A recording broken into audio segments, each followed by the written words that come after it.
my intention have been wrong in many times. So I'm worried now how much karma I would have got. Say, for example, in the case of, say, Nirbhaya case, for example, if we take Nirbhaya case, I've seriously cursed those sinners, or not only Nirbhaya, in any of the terrorist activities, or any of the, even the national thing, or it could be any, just in front of me, if somebody does wrong, then I would immediately, in my mind, I'd immediately like, oh, how bad this person is, or say, like that. Even in that Andhra Jyoti case, they killed, encountered those people, and I was immediately like, they got such an easy death. I was cursing them so badly. Now I'm cursing Chinese, and you know what? It doesn't end. My intention, the things that goes on in my mind, I keep cursing, in the sense, I'm not cursing. I don't know how to say. I'll be definitely thinking ill for them. Why don't they just die? Like that. Correct. So how much karma I would have accumulated? I would like. So my question here is, so say, for example, a person kills. I understand this is also bad. The thinking just to somebody to kill is also, even the intention is bad. So is the intention lesser karma than the actual killing? So I want to know that, so that I escape from the actual thing. Okay. So is that, do you want to complete, or should I answer this first and then go to the next one? Yeah, this is the first question. Okay, so let's answer this one. The question basically is, so we understood that karma happens at kaya, which is action, kaya level, vacha, which is speech, manasa, which is mind. 3 levels of doing. So I do with my body, I do with my speech, I do with my mind. And whatever I do with a sense of doership comes back to me. Okay, and the highlight here is, whatever I do with a sense of doership comes back to me, meaning I have a strong notion that I am the one who is doing it. That's called doership. It's called karta bhava, kartatva. I am the doer. So I am, when I say I'm wishing bad for somebody, I am wishing bad. As an individual, I'm wishing bad. So the question is, now kaya versus manasa versus vach. What is the intensity of return of karma phala? Yeah. And I have already, maybe I've not actually done physical harm to somebody, but in my mind I have beaten them black and blue. And what is the level of karma phala? So at whatever, so you can think of them as different realities. There's a physical reality, there's a verbal reality, and there's a mental reality. Same like virtual reality. So you have your children will play, or we as children would have played video games, right? Or you just imagine that Oculus. Have you seen the VR gear, the Oculus that you wear? So you have an Oculus, and that's a virtual reality. Whatever is done in that reality only applies to that reality. Like in that virtual game, if I have my headgear on, and in my headgear I'm seeing something in front of me, and I kill it. But when I open my headgear, nothing is there. Correct? It is only to that reality. So whatever you have done conceptually, mentally, will come back to you only mentally, which you have already experienced. For example, mentally you say, okay, there was some person who has done something bad, evil, and mentally you had the hate, and you had the sense of punishment, that person has to be punished, and a lot of grudge and hate. You are instantly experiencing the karma of that. That emotion itself is the karma. You are already suffering the hate that you are intending towards the other person. So Buddha told it in a beautiful way. What is this karma like? So it's like when somebody gets angry, he takes up coal which is burning, which is put in fire. He puts his hands in the fire, takes out the burning coal with the intention of throwing it at the other person. But who is getting burnt? Yeah. The person who's lifting. Yeah. So when you have a mental agitation directed towards somebody, not at anybody or anything or any situation, you're immediately in the mental realm, the karma is instantaneous, unlike in the physical realm. Like if you put your money in the FD or some savings, it takes some time to mature and become multiply, right? But in the mental realm, it's immediate. Okay, so for example, if I would just ask you to close your eyes and visualize the last time that you were disturbed, immediately your body starts releasing hormones.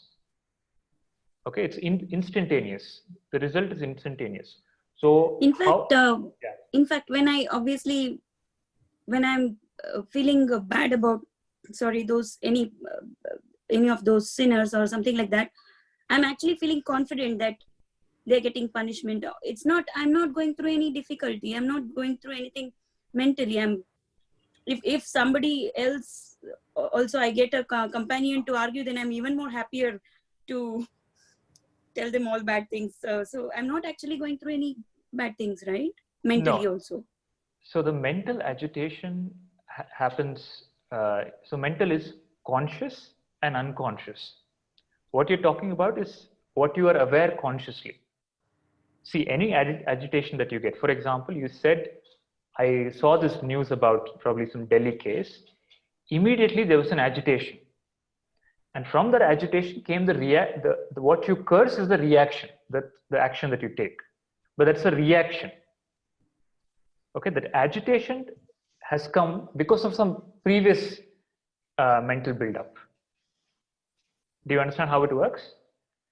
So that flow keeps on flowing like a river, that flow of emotions. It's always there. The moment somebody triggers it, it opens up as a reaction.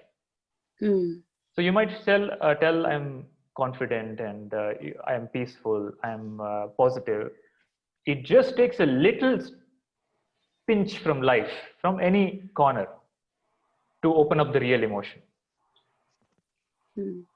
Okay, so and this is how it is in a normal scenario where we live in thoughts and emotions mostly, and our interaction with the world is more reactive.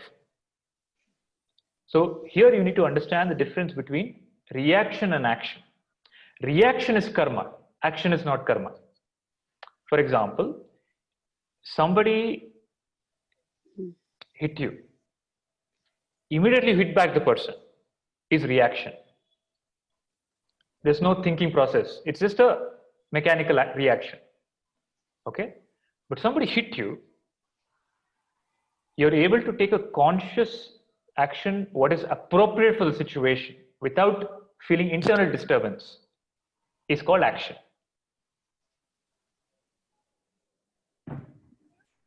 Is it clear?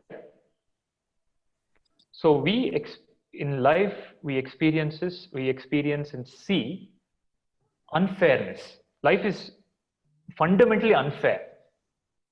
Okay, it's not for you or me, or it's for even Sri Krishna Paramatma. It's unfair. He is the most beautiful human being, but everybody wants to kill him. Okay, life is unfair. In this unfair life, how do I navigate without reacting to every situation?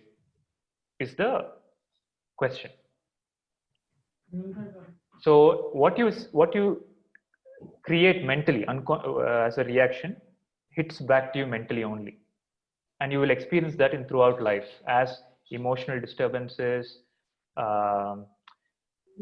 feeling of hopelessness, feeling of rage, feeling of anger at different points in time. But it will come, and when it comes, you will not be able to control it. Okay, it might not happen that moment. You will say, okay, at that moment I was fine because I was having a conversation with somebody who is like-minded. Let's say you were having a conversation with somebody who is not like-minded. Immediately there'll be agitation. Yeah. Because you were confident, you're talking to somebody who also believes that it's wrong. Let's say somebody is justifying it. Yeah. Will you feel calm? Oh, no. So that mental agitation just requires some push from the external world. That's why the Joker said it in the Batman movie. Madness is like gravity. All it needs is a little push. So the emotional disturbance is there at the behind, the background. Little push and it comes out.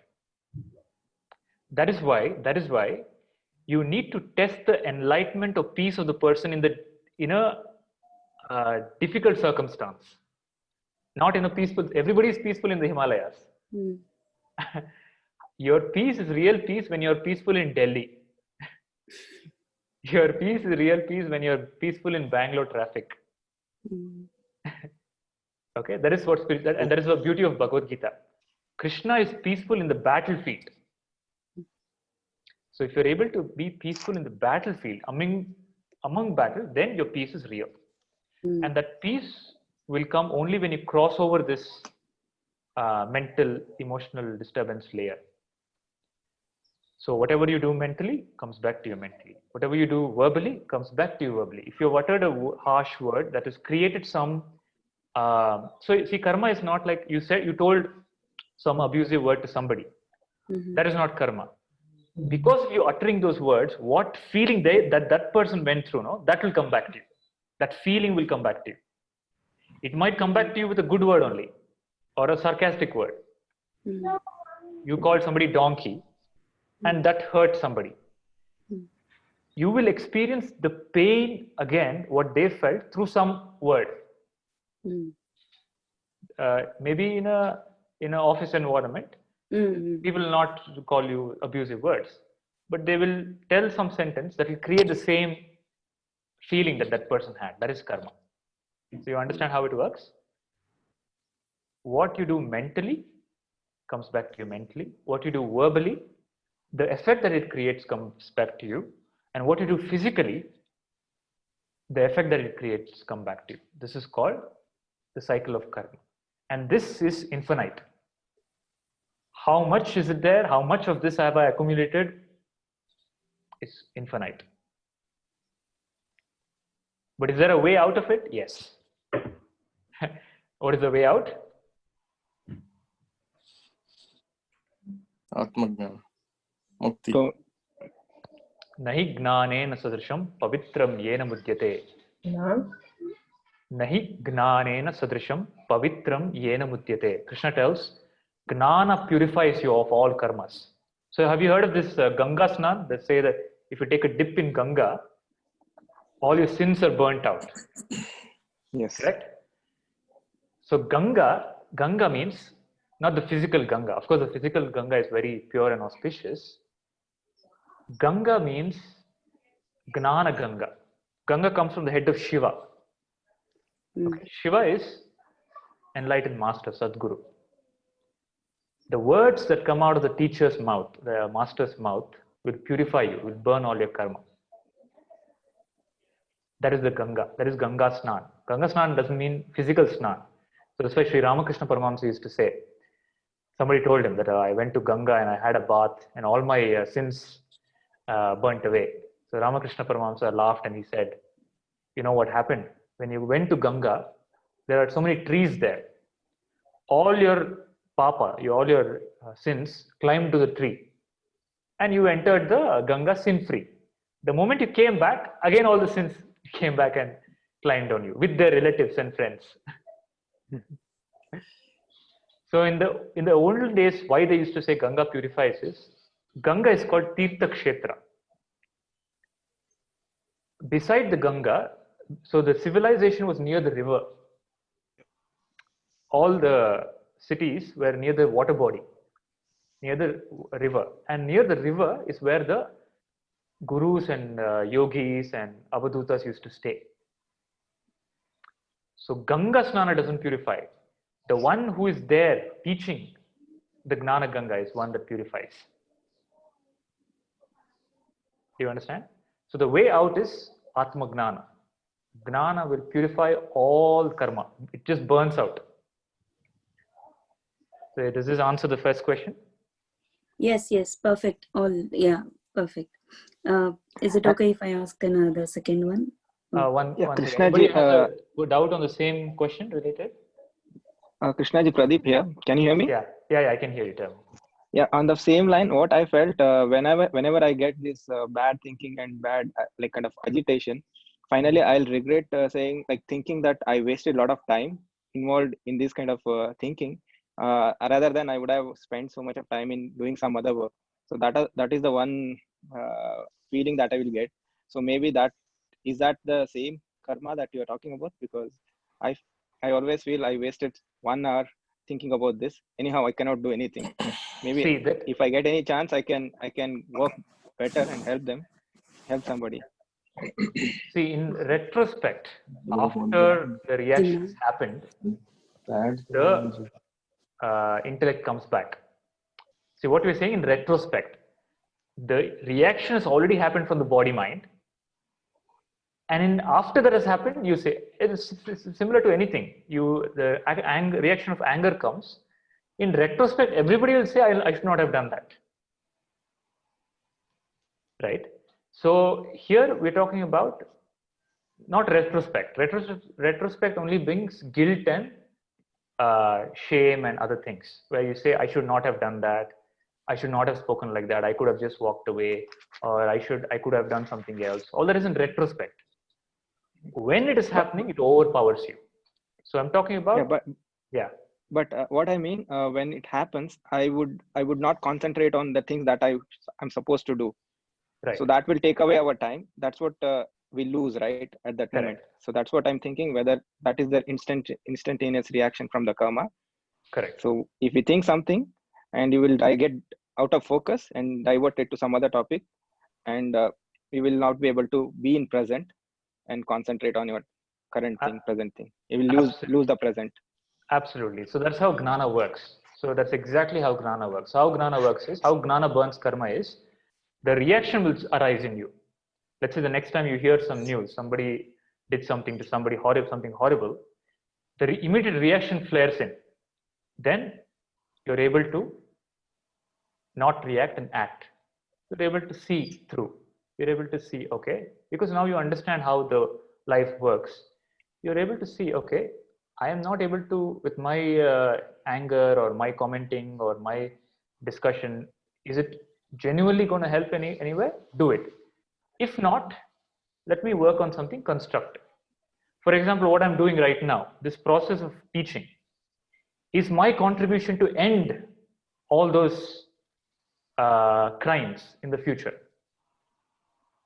So I've been teaching children.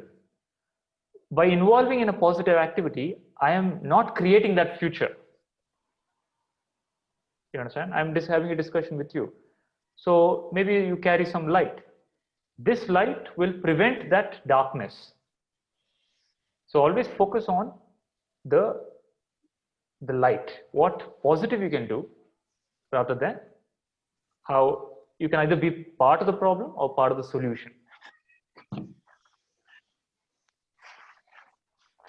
So I'll elaborate on that. How to be more part of the solution. That's another topic in itself. We'll come to that when we come to that. But today's topic is more related to karma. So this is the first contemplation. How does karma come back?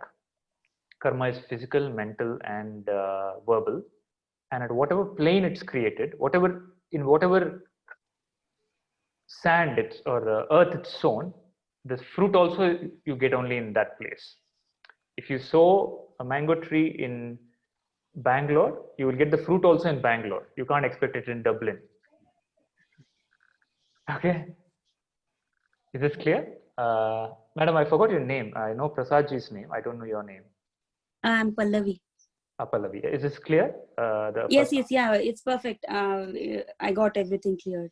But the second question, I don't know if you will be angry. Okay. The thing is, a few years ago, I had, I keep reading the summary of this kind of things, Viveka Chudamani. So yes. in that, they had to start with, it's only the summary, not the book. Somebody had written the summary. So in that, to start itself, they had told the human birth is the best.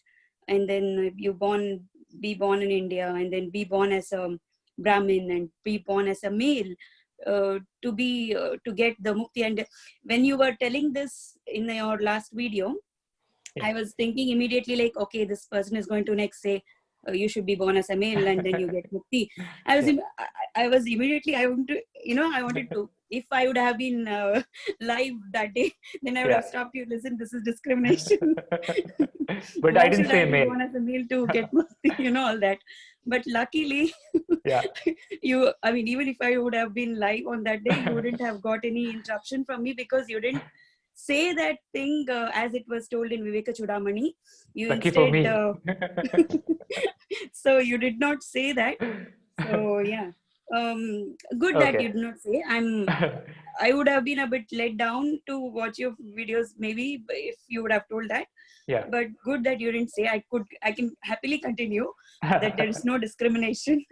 And so the thing is, so when obviously Shankaracharya is such a great person, I wouldn't definitely be arguing with what he has said. So I would want to know why he has told male. I mean,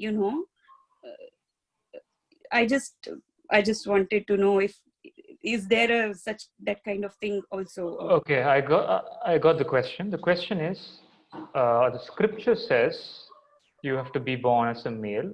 That is absolutely false. Maybe it's the Viveka Chudamani. I have also gone through the text. The text itself doesn't say that. It's the commentary might say that. Maybe the commentary that you read, the interpretation might say that. Sri Krishna himself states in the Bhagavad Gita about women getting enlightened. Okay. He specifically mentions, because he can foresee that the future will be discriminative. So India is a land where we worship. So the message of India is yatra naryastu pujyante ramante tatra devataha. Wherever women are worshipped, all the devatas and the divinity resides there. Okay, so and we have enlightened masters like Mata Sharada Devi, Mata Amritannamayi, Mirabai, many rishikas. We have heard of Sapta Rishis, but there are also rishikas, Atri, Anasuya. So there was always there was no discrimination as such in the Vedic scriptures. Please understand, India went through a lot of invasions and attacks by thought processes where women were not given an equal state. Now those people started writing the history and commentary and started taking over the education, and that's why where we are today. Okay, so in Sanatana Dharma, it's actually said that women are superior to men because in the spiritual journey is all about inner journey. It has nothing to do with the external. In the inner journey, the female mind is more tuned to consciousness versus the male mind. The male mind is more egoistic, meaning I can do. It's more go-getter kind of attitude. And the male is incapable of creating another life. The women are able to hold another life, give birth, go through some pains that we cannot even imagine in the male physical body. So all this opens up the nervous system a lot. So that's why you see in the Puranas, the men have to go into the mountains and stand on one leg and the anthill grows on them and all that. Okay, to attain this spiritual siddhi, man has to do a lot of work. But women, it comes to naturally. So what you have naturally, a man will have to do sadhana and get it. Okay, so that is the premise. What is the approach? What is the spiritual approach towards gender? Is, first of all, the very message of spirituality is you are not the body, male or female. Whatever body you have, you are not the body. Okay, and then that tone became political because some rulers came in, and in their culture they still have the suppression of women for the very obvious reason that is inherently known that a woman is better, because Any human being knows that I was given birth to by a woman. So that my creator is obviously greater than me. Like it is an artist, no? An artist paints a painting. That painting can never be greater than the artist, because the artist can create 100 more. The creator is always superior, and the creator is always the feminine. Shakti, it's called Mother Parvati, Shakti. Okay, and that's why we have many stories, or many, if you take the worship of Devi, Navaratri, 9 days are given to 9 different aspects of the feminine energy, where Shivaratri is only 1. So you're discriminating against men. You're taking 9 days and giving only 1 day for poor Shiva. So all I'm trying to say is, even in the Bhagavad Gita, Sri Krishna tells in chapter 5, I think, chapter 5 or 6, he emphasizes the opportunity for women to get enlightened and how easier it is for them. So what you have read is a interpretation from what is called a corrupted mind. Yeah. Okay, but Shankaracharya has written verses on the glory of women, Lalita Sahasranam. Yeah. Okay. Yeah. So does that answer the question? Yeah. Okay.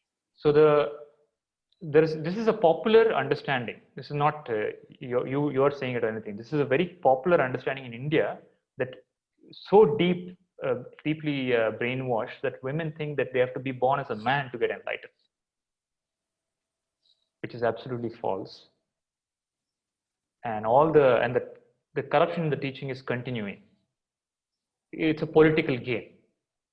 But the real spirituality, if you go back to the real texts, Upanishads, Brahma Sutra, Bhagavad Gita, or the teachings of Shankaracharya or any other enlightened master, the glory of the feminine is revealed, and it's more easier, as I said, and it's not me saying it, it's based on the teachings of the masters, that it's more easier for women to get enlightened more faster than a man, just because they're more tuned to consciousness. Man is more tuned to matter. Okay, the feminine mind is more inclusive, more compassionate. The masculine mind is more strong. It's more taking responsibility types. Okay, man will say, I'm not going to cry even if somebody dies. The women will have some 3-4 handkerchiefs. It's more expressive, more in tune with nature. Man is more obstructing nature. I'm not going to do this. So who do you think is going to get enlightened faster? So is it clear? Yes. Yeah. Thank you. Anybody else on the question on the same topic about women and enlightenment? Krishnaji, I have a different question, not related to this. It's about the previous class. Yeah. And about the stories I have heard in the Mahabharata and all. Mm-hmm. So in the last session, we learned that so we are doing so many karmas. It is very huge. And by borrowing that, we will be having another birth. But according about the Garuda Puranam. So in Garuda Puranam, in the second part, it says that after death, we will be going to the Narak. According to our karmas, we will pay, and then I don't know exactly. I mean, I'm not completely aware of Garuda Puranam. So half I know, but not completely. So how true it is? So is that every human being will after ending his life, based on their karmas, they will go to the Narkalok, or they will do a rebirth? So, okay, I got the question. I'll answer it. Yeah. So there is something about Arjuna. So my question arises from there actually. Okay. So in Mahabharata, so Arjuna prays for Lord Shiva for Pasapadastra. So when he is doing this, So when Lord Shiva appears, he will ask, instead of Astra, first he will ask him like, I want to end, I mean, he won't end his karmas. Means ending our karmas and going to the God is ending our rebirth. Okay. So there are two parts to the question. Yeah. One question is basically if somebody dies, will they experience different realms, heaven and hell, what we popularly know as, and how does rebirth happen? And the second is burning all the karma, does it mean no more rebirth? Yes. Is this question correct? Yes. So is everybody okay? Shall I answer this? So what we popularly know is you live a life, you die. So there are two schools of thought. One school of thought says this is the only life. Whatever has to be done, you have to do it here only. There's nothing after that. You go into vacuum. Okay, you have only one birth, one death. After that, there is nothing. There's only emptiness. The other school of thought says you're born, you die, and again you take born, and the reincarnation keeps happening. Which of this school of thought is true?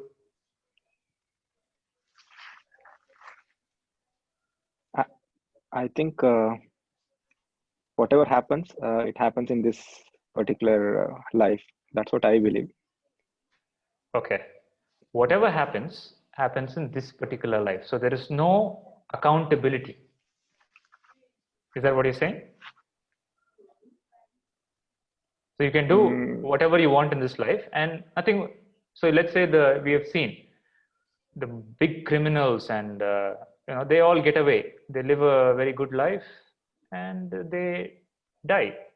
Recently, a big criminal passed away in Bangalore. So they lived a great life. Externally, they lived a very posh life. Are we saying that, okay, if this is the only life, there's no, what is the whole concept of karma coming back to them? Because I didn't see any karma coming back to that person. He lived a very royal life. So, no, that's just we discussed about this karma, right? Whatever we think, whatever we do, that will enact right away. The peace of mind and a lot of things that they will not have, that other people like us have. okay. But there's no Maybe way to they may have wealth or some power, but they wouldn't have experienced the way of life that normal person could have done. Okay. So the thought process that this is the only life is very unscientific. Forget spiritual, forget religion. Science itself, the modern science, be it quantum physics or neuroscience. I think I mentioned in one of the sessions about how in NIMHANS, the doctors in NIMHANS have done research on past lives of the various patients. So it's no longer just a school of thought. There is research, documentations, and real life experiences of various people that have, and also they align with the spiritual teaching. So the understanding in life is continuous. This is not the only life. Where you begin is from where you left off. That's why you begin in a certain way. Okay, otherwise universe is chaos, right? But there's an order in that chaos. Do you understand, Prasad? Pradeep, right? So there is an order in this. Life is chaotic, but there's an order. Certain things happen in a certain way to certain people at a certain time. And all that is governed by the past momentum. And this past momentum is the past life that you have led. Okay, and there are medical researchers and documentaries that you can refer to.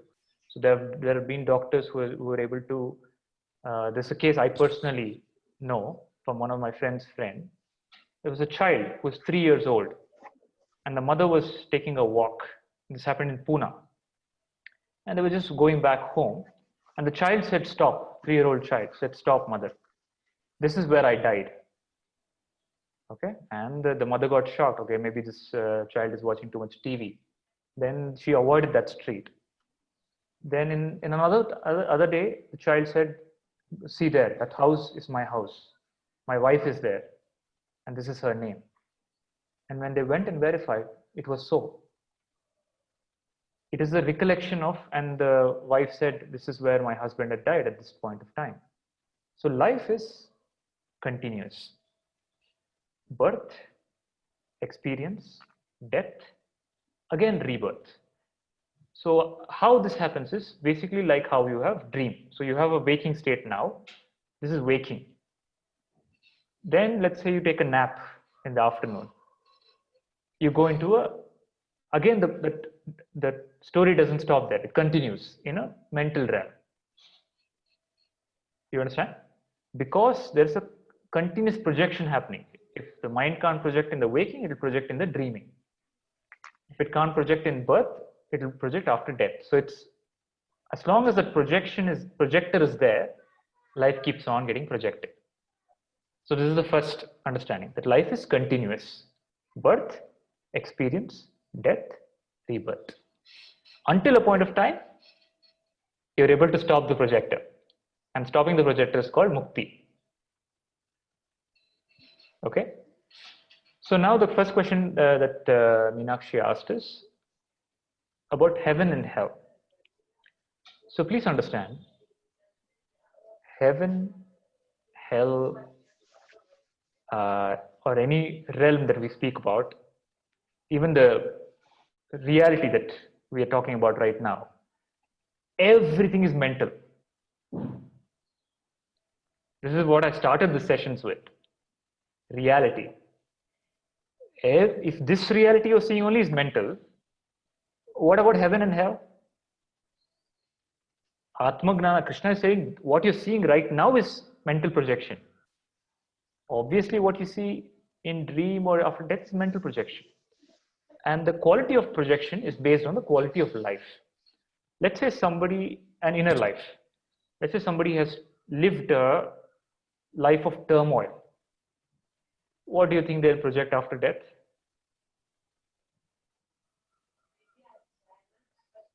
Hell is called Naraka. In Sanskrit, it's called Naraka. Naraka means a place where you experience suffering. Okay, the actual meaning of Sanskrit word meaning is Naraka means Naraka, where a place where you experience suffering. Where is the place where you experience suffering? In us.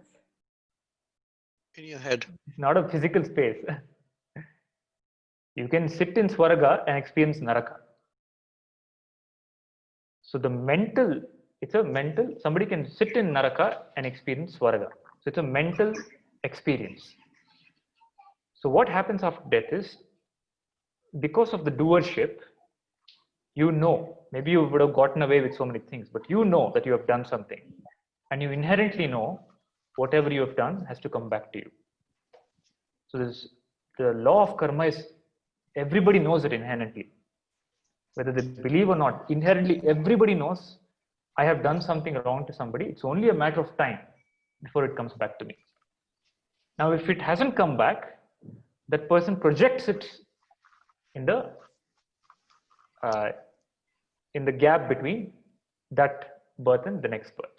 And that gap is called, and that experience is called, whatever it's called as. It's called as Naraka, Swarga, Devaloka. There's so many realms. So there are 7 realms above: Bhu, Bhuva, Swaha, Mahaha, Janaha, Tapaha, Satya. These are 7 realms above and 7 realms below: Atala, Vitala, Sutala, Rasatala, Talatala, Patala. So 7 below, 7 above. And all 14 are mental. Bhu, Buha, Suvaha, Mahaha, Janaha, Tapaha, Satya. All mental, all you can experience right now. For example, in Dublin, you are experiencing Swaraga. In Delhi, somebody is experiencing Naraka. Heat. Or maybe in some place of the world where there's some war going on, they're experiencing Naraka. In the same earth, different people are experiencing different realms. In the same house, 4 people are staying.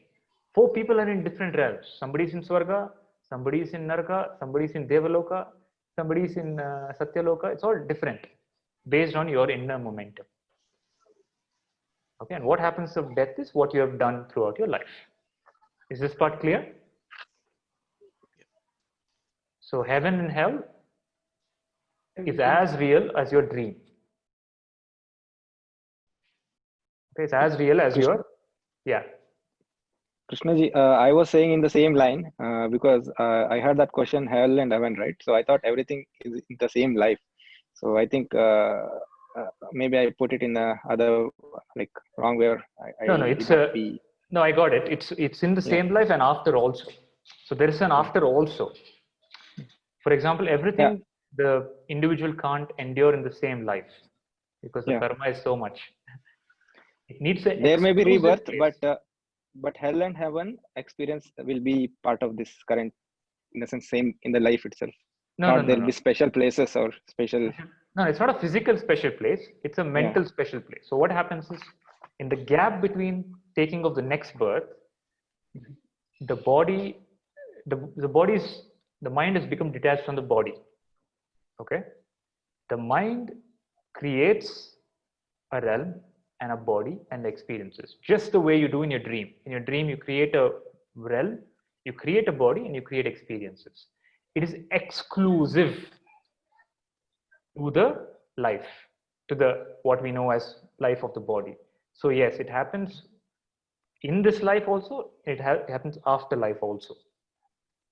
So there is a time where it happens after life also, and after that is exhausted, that momentum is exhausted, the individual takes another birth. Okay, now this is the typical journey. This is what we've already been through so many times. Now the question is, how do I get out of this?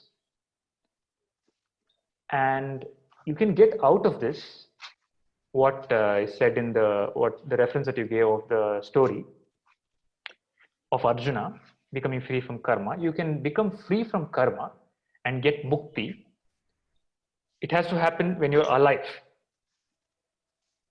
It will not happen after you die.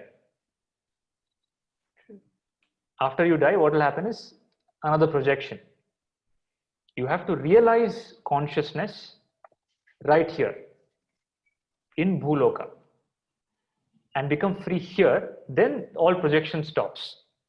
This is the testing ground. Okay? Whatever is attained in any other ground is lost. That is why it's said in the scriptures, even the Devatas have to take birth as human beings to get enlightened. Even Devaloka, there's no enlightenment. Okay, you have to understand it here, because the because the amount of confusion and suffering that is there here cannot measure it to any other place. Okay, so it is possible, and the way is becoming free from karma. How do I become free from karma? Atma Gnana.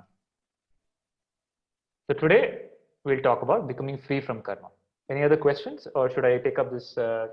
Should we start the actual topic for the day? Krishnaji, I have a question. Yeah. Although it is not relevant, I'll not say relevant, but not absolutely what in the last 3 sessions, but what I had read yesterday, there was one sentence which I thought that I'll ask you. May I? Yeah, please. All right.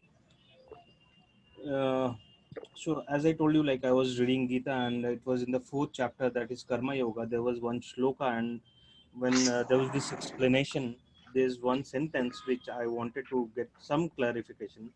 Yeah. It says,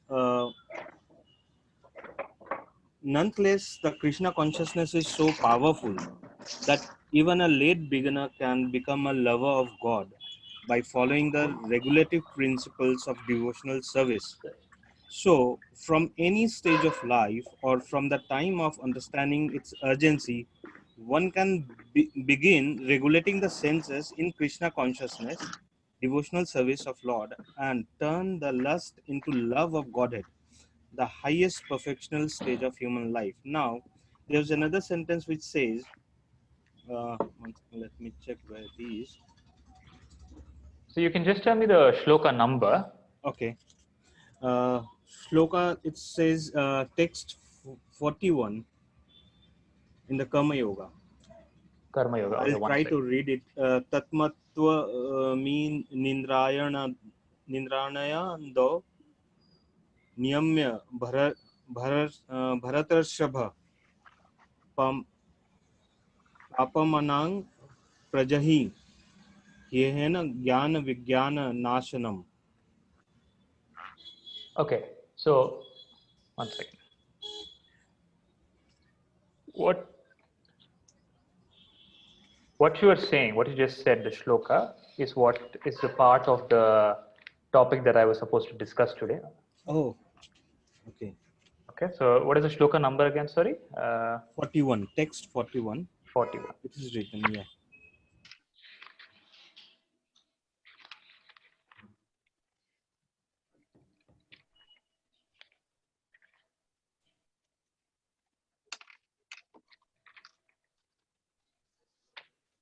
So this is what I just wanted to know. Like it's written by following the regulative principle of devotional service. Now, what is this? Like, what is Okay, this so regulative principles? no. First of all, you are reading. So there is a text. There is a Sanskrit text. There is a Yes, transliteration, right. and there's a translation, Yes, and there is a commentary. There are correct. four. I'm quoting from the commentary part, which I asked the question from the Yeah. So commentary part. the commentary that you have quoted, I can safely say, is not close to the shloka. Right, might be. Yes. Because I know the book that you're referring to. It's the interpretation in that approach is very different. It's the whole approach in that tradition towards consciousness is dualistic, meaning Bhagwan is different from you. Okay, what we are discussing is the reality, which is how can the reality be apart from me? Okay, so the approach, the teaching of Krishna is, Krishna says that at the beginning of the Gita, Advaitamrita Varshini. There is non-duality between you and me, Arjuna. You think you are something, but in reality you are me. Okay, so that is the approach. The approach has to be correct first. If the approach itself is in a different direction, then the answer becomes very different for different stages of people. Is this point clear?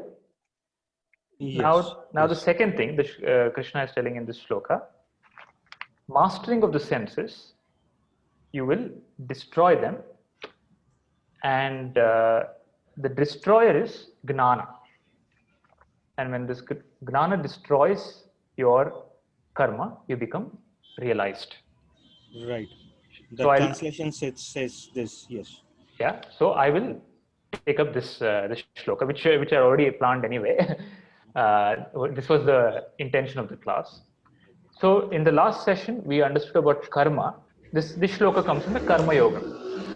So today's session is about Karma Yoga and freedom from karma. Okay? Karma means action. You do something. And I told you action can happen at a physical level, mental level, or speech level. Now, let's look at Sri Krishna Paramatma, who did a lot of physical karma, a lot of verbal karma, maybe, we don't know, some mental karma. Does Sri Krishna Paramatma has karma phala? Madam मी ना एक online programme मध्ये मी करू का नंतर जरा. Does Sri Krishna Paramatma have karma phala? Yes, I think so. You think so? Yes? Yeah. Okay. So we have two things. We have to understand two things. In the process of doing a karma Karma itself is the action, what you do, maybe physically, verbally, or mentally. What precedes the action?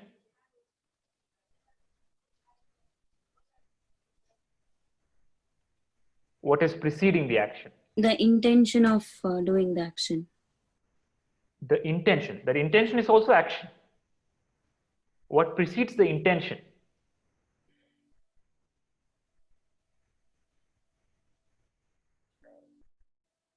The previous, Some events. previous The action. karma. Some events. So you came to this class is the action. Okay. What preceded the action was intention. I want to learn Bhagavad Gita is the intention. What preceded the intention? It's the karma. The Somebody what? else's action. Somebody else's action. What if somebody else can give you input? If somebody else told you to go to some other class, you didn't go. So somebody else is just input.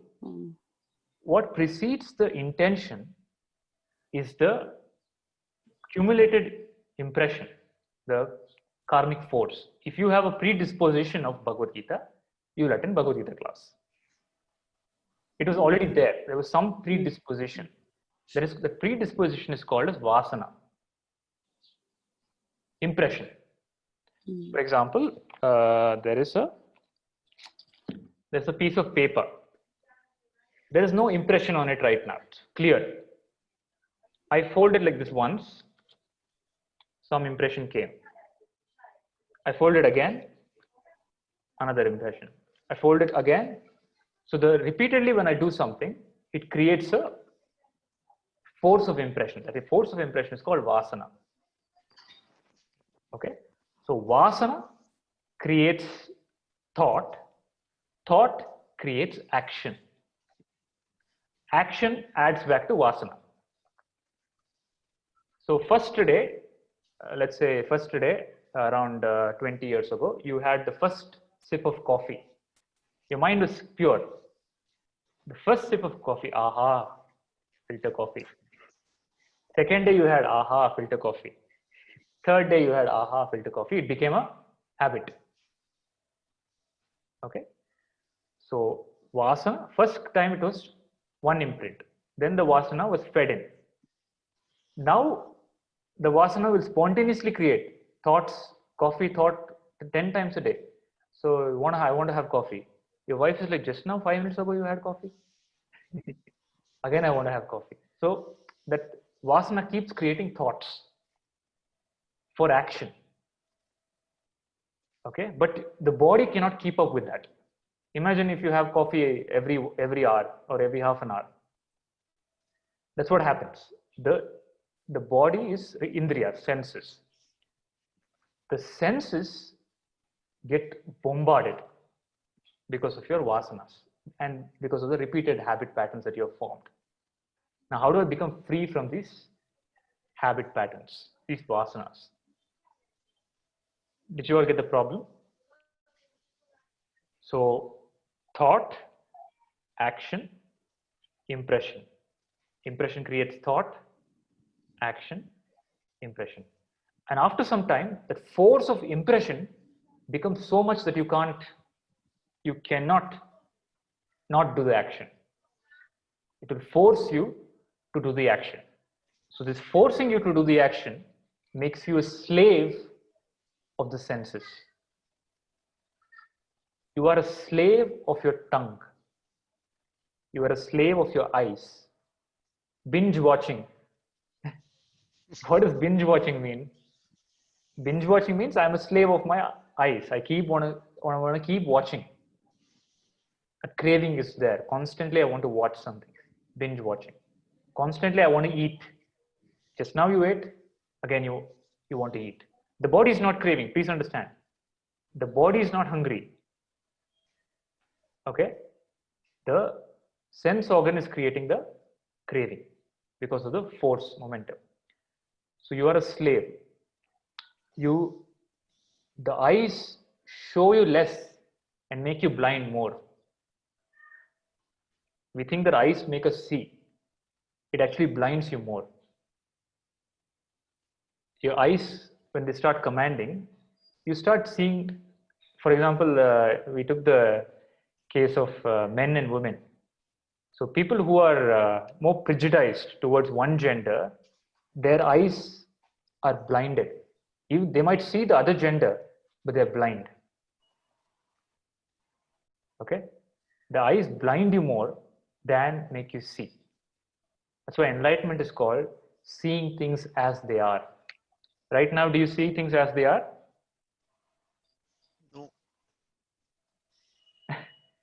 You see what you want to see. You see based on your habit patterns, and you have no control over them. You cannot stop even if you want to. Every smoker knows smoking is bad, but they can't stop it. You might have some habits that you're trying to get rid of. You know it's bad, but you can't stop it. We have seen how many doctors, indulging in things that are harmful. They can give advice to other patients, but they themselves are indulging in destroying their body because the force of vasana is that much. You understand? You become a slave, and no amount of degree, PhD, doctorate can make you a master. People think by getting more degrees and respect, I'll become a master. Kuch bhi nahi hota. You become more slave. You become slave of the degree. So we are slave of the eye. We are a slave of the tongue. We are a slave of the sensation. We are a slave of hearing. Meaning they command us. You think you command them, but in reality they command you. True or false? True. True. To become a master again is mukti. And to become a master, you have to become free from this cycle of vasana, thought, and action.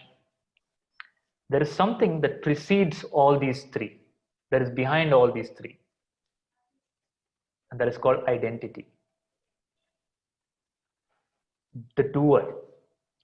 The sense of doership creates the vasana, holds the vasana, creates the thought, brings back the thought. Okay, so this is what we'll elaborate on. Just know it as a point right now, as an information.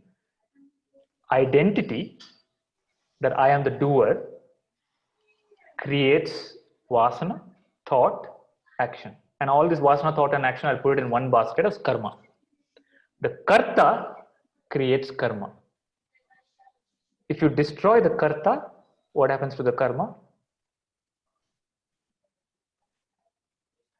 For example, you had a dream. You slept and you had a dream. In the dream, you killed somebody. And in the dream, you're feeling very guilty. Oh my God, I'll go to jail and all that. Then you wake up. Do you still feel guilty? Do you still fear going to prison? No.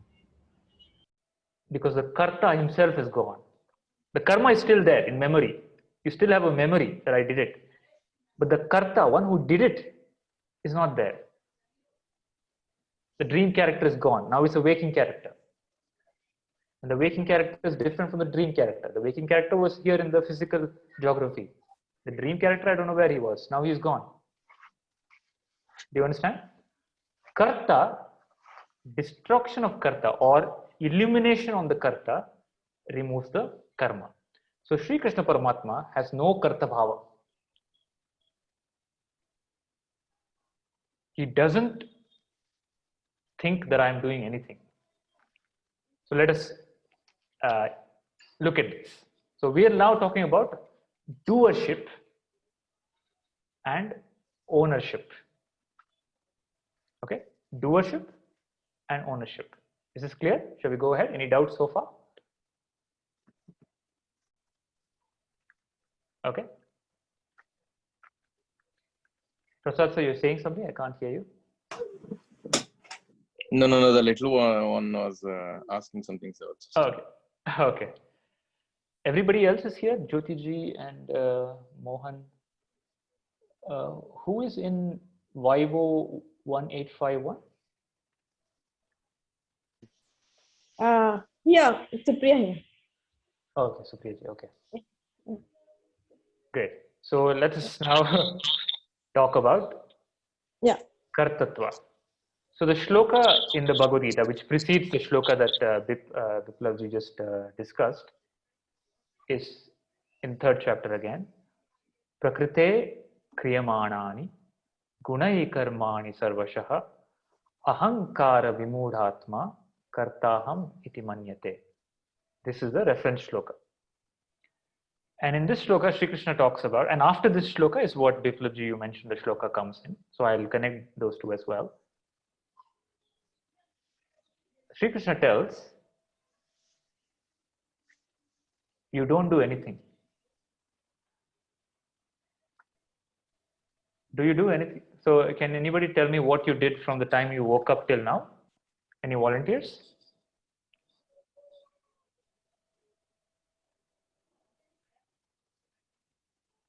Anybody? I can tell. Okay, Pradeep. I got up and I get fresh and I cleaned some of my garden area and Okay. had breakfast. Then I entered the class. Okay, so you did all these things. Yeah. So I woke up, I freshened up, I cleaned my garden, and I attended the class. So No, I had breakfast and attended the class. of course. Sorry. How can you forget the most important breakfast?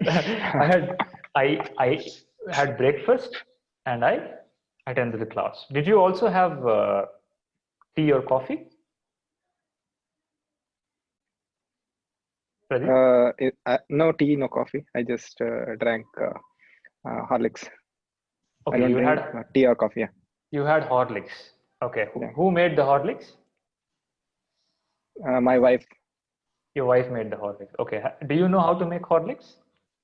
Yes. So you have made Horlicks before.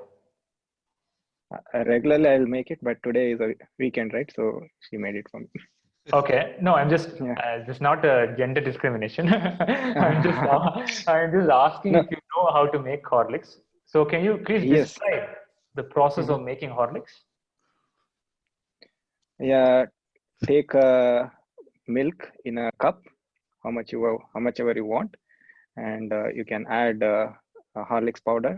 Okay. And add some sugar or jaggery if you whatever your preference. Okay. And microwave it for 2 minutes up to your requirement, and then mix it and have it. So in the entire step process, I didn't understand. I didn't see where you made it. So you said first take milk, right? Okay. Did you make the milk? No. Horlicks powder, did you make? No. Sugar, did you make? No. The flame or the heat to blend it or make it happen, did you make? No. You drank it and the stomach digested, did you make? No. So where did you make the Horlicks? I didn't understand. Your doership, I didn't understand. Did you make the Horlicks? He put all of those things together, all those from the beginning, milk, everything. He brought everything together. So that was his doership. Oh, then even the milk, let's say the milk also can claim it. No, without me, you can't make the Horlicks. Milk is also a doer. Yes. Yeah. So you're telling he was only instrumental. He put them together. Okay, can you just show in action how you put it together, Pradeep? Okay. I don't know how to show it. Like. Sure. Let's say you have a cup in your hand. Okay. Okay. I have a cup actually. Okay. And imagine that it has milk. And okay. I poured Horlicks. Okay. Wait. Stop. Yeah? You poured like this, no? So you lift your hand, correct? Yes. So everybody lift your hand. Everybody dip the hand. Put the hand down. Lift your hand. Put the hand down. Mohan, I can't see. Where are you lifting your hand? Where is Mohan? I want to see Mohan lift his hand. You're lifting the baby. Okay. So again, lift the hand, keep it up, keep it down. Who lift the hand? The body. Safe answer. The mind made it. Our mind. Okay, we're confused. Is this body or mind? I thought somebody will tell me I lift the hand. So no, so none of you lift the hand. Pradeep, you said mind, no? Yes. Then how did you say I made the Horlicks? Okay, my mind made the Horlicks. Mind gave the indication and body started reacting. The reaction. Everything has an action and reaction. Who lift the hand? See, don't tell me, don't cheat me with answers. All of us tell in our life. Okay, the boss comes and says, okay, this is amazing work. Who did this? Immediately we say, I did it. Okay, or somebody has made, either the husband or the wife has cooked some delicious meal, and the guest asks, who made this delicious meal? Immediately say, I did it. Right? Do you say or not in life? You take ownership of doing things? Yes. Yeah. So now I'm not talking about all those things. I'm just taking the example of lifting the hand. After lifting the hand, you did Horlicks, you did built a building, you saved the country, and all that is secondary. Primary is lifting the hand. Someone's microphone is on. There is a disturbance in the voice. Yeah, so everybody else can go mute, whoever is not talking. So who lift the hand?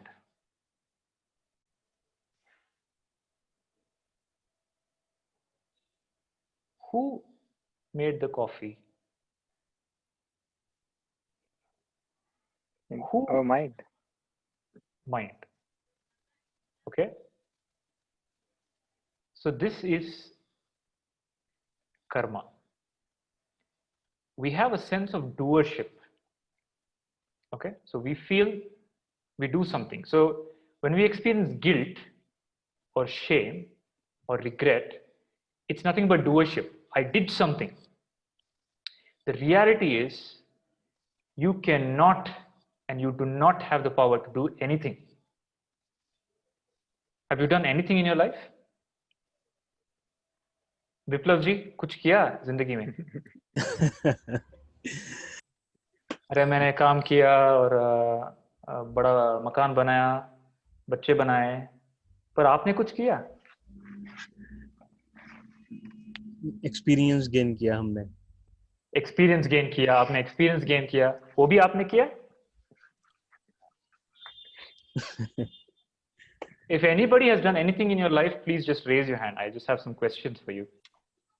Anybody here who believes that they've done something in life, please raise your hand.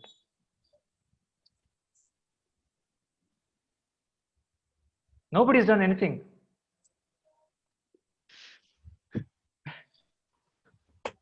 Actually, we are fear to. I don't know. What questions we get from you, will be able to answer them or not. Okay, so you lift the hand and you say, if I ask the question, who lift the hand? The obvious answer is, I lift the hand. Are you a fool? I lift the hand. Can't you see me? I'm lifting my hand. It's an obvious answer. But what you forget to see is, to lift the hand, so many things have to happen within the body. First of all, the brain has to send a signal. Did you send it? No. The heart has to pump certain very accurate amount of blood. Did you do it? In lifting of the hand, there are hundreds of activities happening. Which or how much percentage of activity did you do?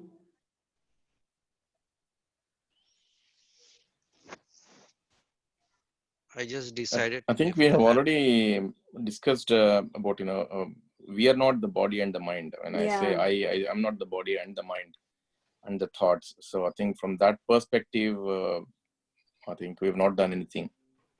But no, even from the perspective of the body, let's say you say, I am the body also, I'm telling, even if you feel you are the body, you are claiming something that you have not done. Something is happening. And you're claiming that I'm doing it. For example, I think Shanti Bhushan said, I intended it. I gave the command, lift the hand, right? Yeah. That command was a thought. Yeah. The thought came, or did you think it? I thought it. I mean, You thought it. Okay. Let's say now it is, what is the time now? it's 11:54 local time. 11:54. Can you tell me what thought will come to you at 11:55? No. Even you, okay, you'll tell, okay, no, I will create this particular thought. I'll think of mango at 11:55. The moment you said that, that mango also came arbitrarily from somewhere. It's a Yeah. thought that came. You didn't think it. That's right. Are you understanding what I'm saying? Mm-hmm. The action is happening. You have no control over it. Let's say you want to lift your hand and your system doesn't cooperate. Can you lift the hand? No. You say, I thought about it. I thought of lifting my hand. That thought also came to you. So there's a beautiful experiment done by a scientist called Libet. It's called the famous Libet experiment. So Libet wanted to understand, do we really have this free will to do action? So he put probes to a person's brains and he asked them to press a button randomly. Whenever they feel like pressing, they can press. And he found that the person gets a feeling, gets a thought, I have to press it now, and they press it. But the signal to move the finger has already been sent by the brain a couple of minutes before they consciously get the thought to press the button.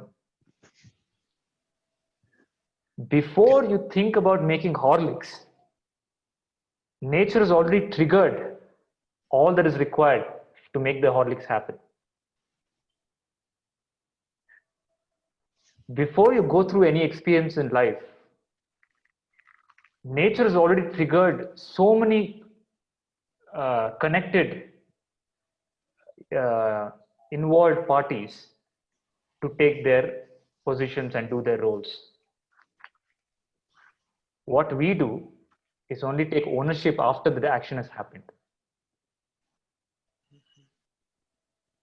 So there's a beautiful story in the life of Janaka Maharaja. There's a father of Sita Mata, it's called Janaka Maharaja. Janaka Maharaja was very, very eager for enlightenment. He wanted mukti. And he used to have debates in his asthana, in this palace. And in that debates, people used to win and lose, and whoever lost, were shamed and all those things. And one of the person who had lost in such a debate was the father of a sage called Ashtavakra.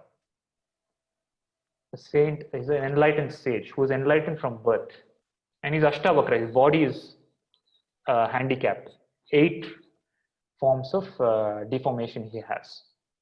So he comes to Janaka Maharaja to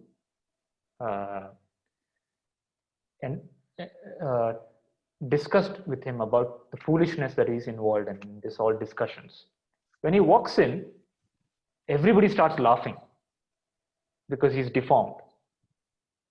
And the boy also starts laughing. The boy is very young, he's in his teenage, but he's enlightened. He also starts laughing. Janaka Maharaja says, see, I understand all these people laughing. Why do you laugh? The boy says, Ashtavakra says, I thought you're Janaka Maharaja, some great king. You'll have some wise people in your palace, but you only have cobblers. Everybody gets angry, you're calling us cobblers. Janaka Maharaja says, please explain. The boy said, what do people see in their profession? If you're a goldsmith, you will see gold. If you're a blacksmith, you will see the purity of the metal. If you're a doctor, you would see symptoms. If you're a cobbler, what do you see? You see skin, leather, skin. The cobbler is only looking at the skin. So all the people are looking at my skin, my body, and laughing. What are they? Cobblers only.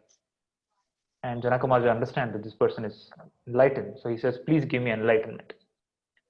So it is said that in Janaka Maharaja's time, that to get enlightened, it takes that much time. And their measurement of this much time was, by the time you climb onto a horse, I put my foot in the saddle and put my other foot across. In that much time, you can get enlightened. That was the measure for enlightenment, time for enlightenment. You can get enlightened the time that it takes to climb onto a horse. So Ashtavakra says, fine, get a horse. And okay, says put your foot. Janaka Maharaj puts one foot. He's about to put the other foot. Ashtavakra says, stop. Before you get enlightened, because if you put the other foot, you'll get enlightened. If before you get enlightened, you have to give me Guru Dakshina. Because after you get enlightened, you will tell, who are you? I am Bhagwan. Aham Brahmasmi. All Guru and everything is gone after enlightenment. So please give me Guru Dakshina right now. So Janaka Maharaj says, oh, whatever you want, you ask, I'll give you. I'll give you all the gold that I have if you give me enlightenment. Because he understands the value of enlightenment. He doesn't mind keeping all his wealth. Ashtavakra says, does the gold belong to you? It belongs to the people. How can you give something that doesn't belong to you? Then Janaka Maharaj says, okay, correct. I'll give you all the land that I have. Does the land belong to you? The land belongs to the people. How can you give me something that doesn't belong to you? Then Janaka Maharaj says, okay, fine. What belongs to me is this body. I'll become your servant for life. I will give you my body mind. Ashtavakra laughs and says, Are Baba, mind is nothing but thought. You have no control of the thought coming and going in your mind. It comes on its own, it goes on its own. There also comes a thought that I am getting the thought. There also comes a thought that I am thinking. That also came to you. All thoughts in your mind come to you. You do not think. Thinking happens in your mind. How can you give me? And that thinking that is happening belongs to Prakriti. Nature is creating some thought. Nature created some thought in you that I need to have a child. And you created the child. You think you have the thought? You have that, you created that thought? If you created the thought, if you were intelligent, you would say, I will not have a child. Why I have all this headache? But nature created that force and you could not do anything. You're a slave to the thought coming in your mind. How can you give me your mind? It basically belongs to nature. Give me something that belongs to you. Janaka says, okay, suspending my thinking, I will become your servant with my body. I'll serve you. I'll press your feet. I'll get you water. I'll get you food. Ashtavakra says, your body, you will not be able to move if nature doesn't command your body. Okay, body is complex organism. Even the brightest of the brightest doctors don't really know how it operates, how it reacts. Your body converts food into inanimate into animate. Which part of your body do you control? Tomorrow if you become blind, so we all know after 40 we get extra eyes. You have no control. How can you say the body belongs to you? And how can you say whatever you did with this borrowed body and mind, you did? At that moment, it said that Janaka Maharaj got enlightened. He didn't even put the other foot. He understood. There is nothing in my life I've done or I can do. Everything is a happening. Everything is God. If God wills, you are a king, Janaka. Otherwise, you are a pauper. If God wills, you are in Dublin. If He wills, you come back to Bangalore or India. If God wills, you become Prime Minister. If God wills, everything is the will of God, Ishvara. When I say God, I mean the universal consciousness, the whole. When the whole wills, so it's like saying there's a wave, no? The wave moves in the ocean. The wave goes up. The wave going up is the movement of the ocean, not the movement of the wave. So lift your hand now. Who lifts the hand?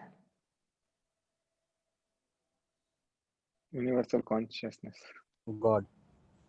Bhagwan, the ocean lifts the hand. Every moment in you, the body, mind, is a moment of the ocean, the universal consciousness. That universal intelligence is called as Bhagwan. So what have you done? Witnessed. Your only possibility is witness, Sakshi. And witnessing is not doing. Okay, witnessing is not doing. It is just observing. The only thing you can do is observe whatever is happening. The moment you say, I did it, the moment you say, I did it, the karma comes back to you. Krishna killed somebody, there is no I did it. That's why no karma, no another life. You do something, you say, I did it, karma comes. So the karma is not the problem. The I did it is the problem. So there's another story in the Mahabharata for this, I did it. So Dharmaraya is supposed to be a very righteous person. Okay, it said that his chariot on the battlefield is 1 feet from the ground because he's superior to everybody, because he's so dharmic. Even Krishna's chariot is on the ground. So there comes an instant where Krishna has to cheat in the battle. It is a case of to kill Dronacharya. Dronacharya cannot be killed at all. So hard to kill him. And Dronacharya has a son called Ashwatthama. Ashwatthama is a Chiranjeevi. He is immortal. He cannot be killed. So Krishna devises a plan. We will tell that Ashwatthama has died, and then Dronacharya can be killed. He becomes weak and we can kill him. But Dronacharya will not believe anybody if anybody says Ashwatthama died, because Ashwatthama is a Chiranjeevi. He will believe if Dharmaraya says it, and Dharmaraya will not lie. So what they say is, sorry, 1 second.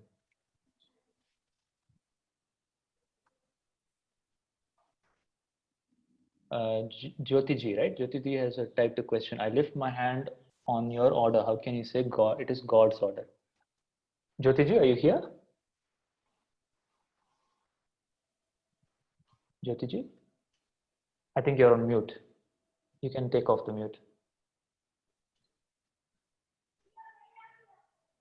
Okay, I got the question. The question is, I lift my hand when you said you lift the hand.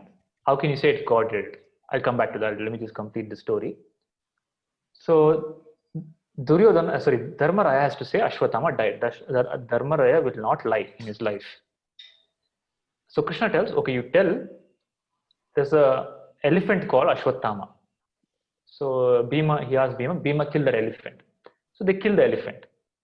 So now Dharmaraya, please say Ashwatthama Hatakunjaraha. That means the elephant called Ashwatthama has been killed.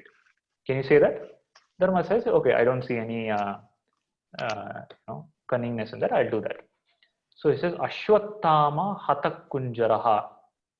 By the time he says Hatakunjaraha, Krishna blows his conch. The Kunjara part is not heard. So Dronacharya hears Ashwatthama Hataha. That means Ashwatthama has been killed. So he gets angry. How can Ashwatthama be killed? Because he's immortal and he has a deal with the death. So he goes into meditation to talk to Yamadharmaraya. That time they come and kill him, kill the body, cut the body into pieces. Okay, this is how Dronacharya dies. It is said that the moment this happened, Dharmaraya's chariot, which was above the ground, fell to the ground. Because he felt he told a lie. He actually told the truth, but it was twisted into a lie and something happened because of that. And it said that because of this one lie, he experienced hell after death. Krishna, who fabricated this whole thing, created this whole mess, this cunning plan, is Mukta. no doership. Dharmaraya has a very strong doership. I am dharma. I am a doer and I will not do adharma. Krishna has no doership. Whatever his Lord wills, I will do. If he wants me to fight, I will fight. If it's I have to kill somebody, I'll kill somebody. If I have to sing, dance with the gopis, do Rasa Leela, I'll do that. No inhibitions. So mukti means non-doership. It doesn't mean non-doing. There is action, and there's nobody who does more action than Krishna. When Krishna was appointed as a charioteer, he used to wake up at 3 a.m. to wash the horses himself and get everything ready. Everything he will do thoroughly. Action-wise, Krishna is perfect. If he's a musician, he's a perfect musician. If he's a dancer, perfect dancer. Politician, perfect politician. If he's a strategist, perfect strategist. Every action is done with perfection, without sense of doership. With the sense that Naham Karta, Harideva Karta. Understand? To drop the doership is called enlightenment. As long as you have the feeling that I am doing, you will get result. Karma will come back. So I'll stop at this point and take up Jyotiji's question. If there's any question in between, I can answer. Is this point clear? Yes. I have one question. If you want me to ask after that answer, then I will wait for that question. Is it connected to this or is it something yes. else? Yeah, Okay. this is connected to this. See, what I think, so if I do some mistake or some crime, and if I don't take the ownership, whatever you said, that will get nullified, right? That means so you mean what, for example, no, I got the question. If you okay. The question is, if I kill somebody and say that I'm not the doer, will I not get back karma? Correct? Yes. And also in parallel to the same, if everything is like ordered by God, any crimes, anything which is going around, it's not their fault, right?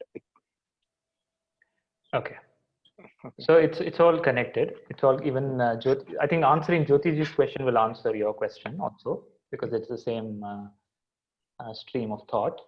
So Jyotiji says, if I lift my hand on your order, how can you say it's God's order? So Jyotiji says, I lift my hand. Can you please show me how you lift your hand? Jyotiji. He said, I lift my hand on your order. I gave an order, please lift the hand. Now I'm giving another order. Please lift the hand. Can you please show me how you lift the hand? Okay, so she's showing like this. She lifted the hand. Now please tell me, if you are lifting the hand, how much blood did you send from your heart to the hand?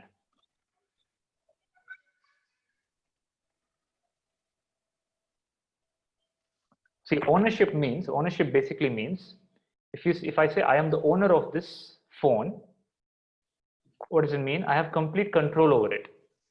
I can sell it, I can throw it, I can dismantle it, reassemble it, whatever I want, I can do. Correct? That is ownership. How much ownership do you have on your body? First ownership, then doership. First, let's look at ownership. Do you own your body?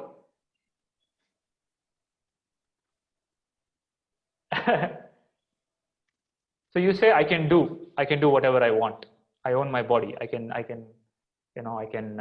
work out. I can do exercise. I can cook. I can do so many actions. I am the owner. But to do all those things in any of the action, there is infinite number, or not even infinite. Let's say 100 actions happening. We took the example of Horlicks. To make one Horlicks, so many things have to come together, without which you cannot do. You will say, okay, I have my body, I can go anywhere I want. Can you go anywhere you want right now? In Corona time? Your freedom is your freedom is allowed only within a framework. Beyond a framework, you don't have freedom. Like even if you want to go somewhere with your body right now, you can't. Police won't allow you. Okay? In the same way, even to lift the hand, you cannot if the body doesn't cooperate. Many people, you might think, oh, lifting the hand is such a small thing. Many people can't lift hand. Many people can't even button their shirts. Many people can't see as much as you see. All these things that is taken for granted for you, you say, I am doing it. But in reality, it is nature which is doing it. Bhagwan, Shakti, Parvati who is doing it. And then you get a thought that I am doing it. The thought also came to you. You didn't create it. To realize this, then you will become relaxed. Then you'll understand everything is taken care by Bhagwan. Whether you do or you don't do, whatever has to happen in a certain point of time in your life will happen. If it is not meant to be, no matter what you try to do, it will not happen. If it meant to be, no matter how much you try to run away from it, it will happen.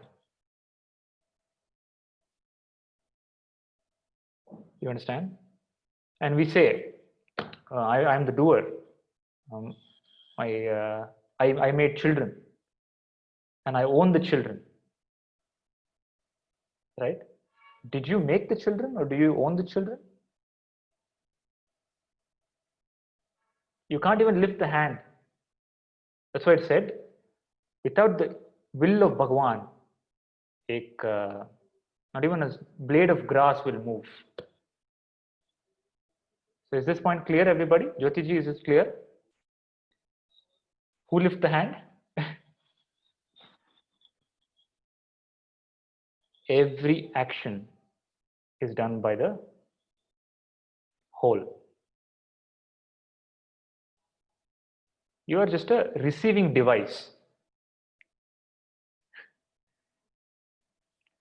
You're just a receiving device, like a radio.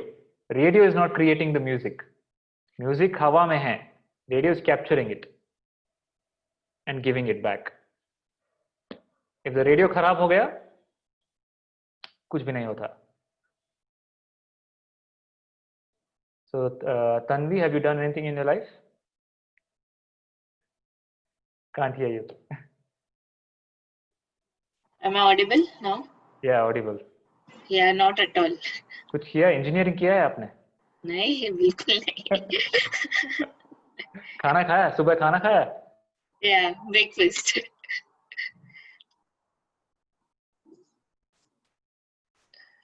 I think we lost you. Hello? Am I the only one who's not? No, I think think I also lost Krishna. Yeah. Thanks, Shanti. Yeah, let me message him in the chat. Yeah, he has stopped at a very unique picture of his.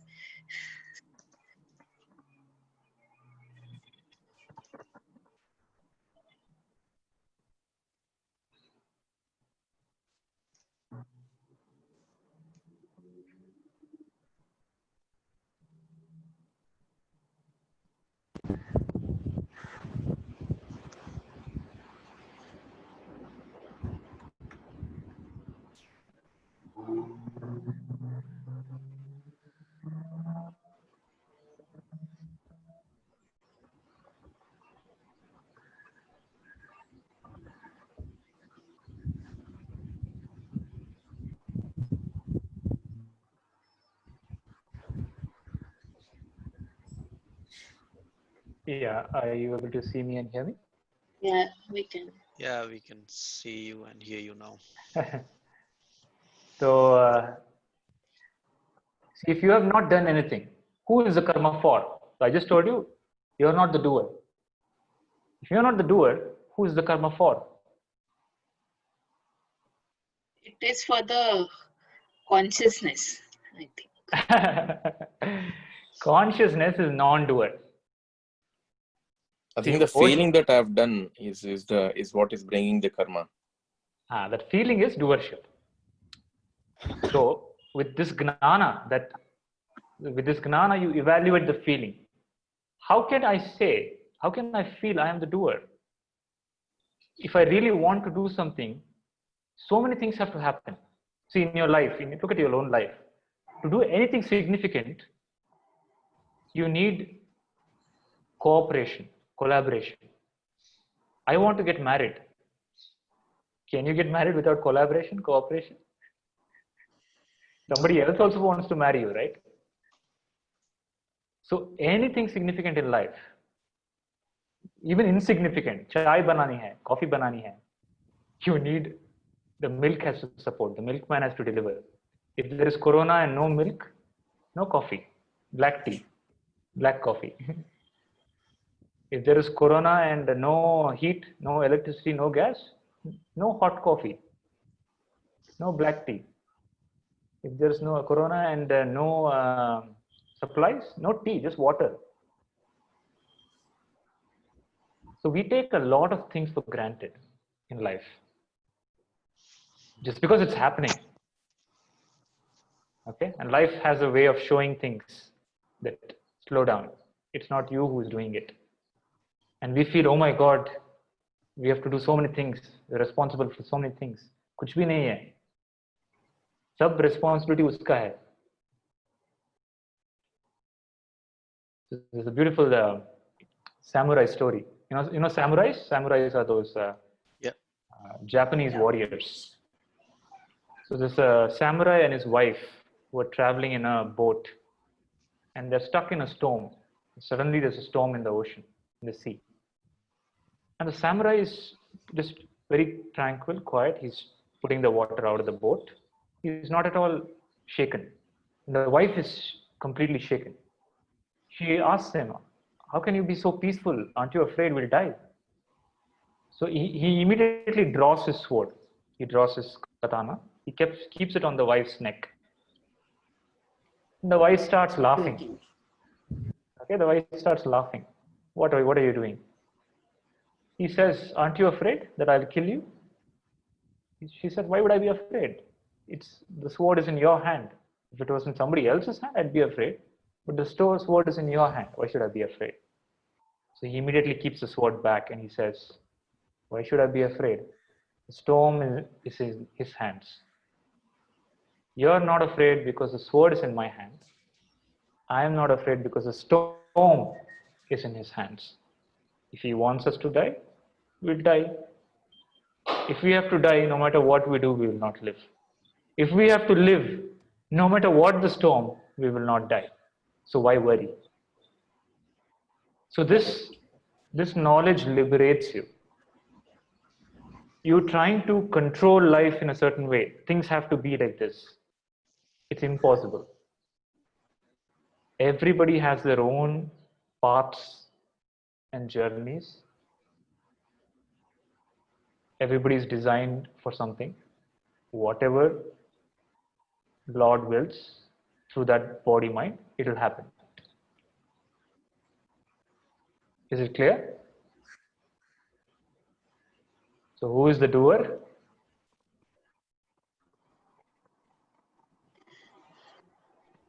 Supreme.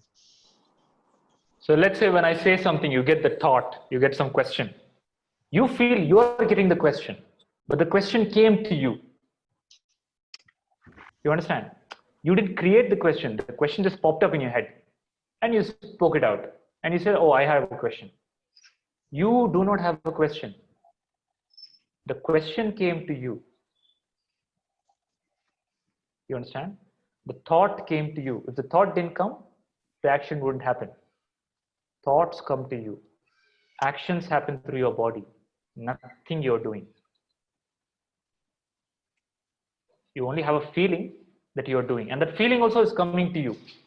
Tomorrow, if that feeling that I am doing does not come to you for whatever reason, you will live free.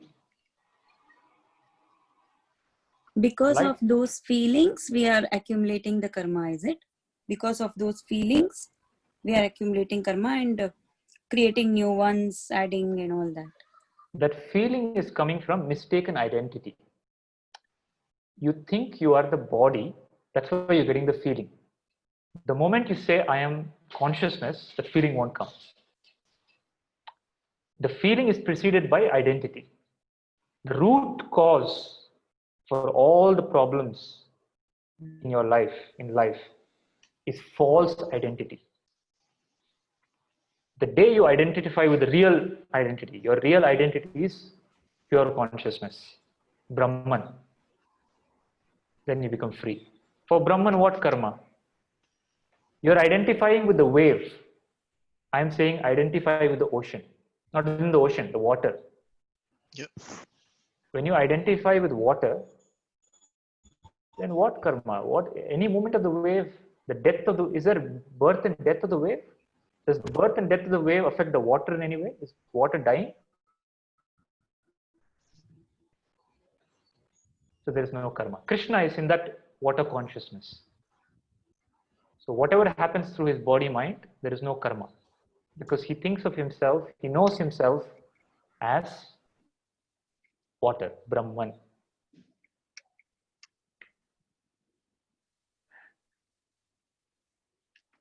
Mohan?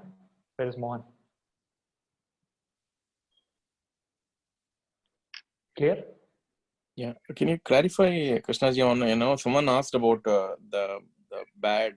I'll come to that question. So Pradeep asked about, let's say I do something and I say I didn't do it, I am not the doer. Does the karma come back to me? Am I free? So there was a very, very intelligent person who heard this same teaching. He went and killed somebody and they took him to court. And in court, he gave this logic that I just told, that I didn't do anything, you can't even lift the hand. He asked judge, please lift your hand. The judge lifted the hand. And he said, see, you can't even lift the hand. How can I kill somebody? So ultimately, the judge is also wise. So judge said, okay, fine. I agree to all your logic. Please tell me then who killed the person?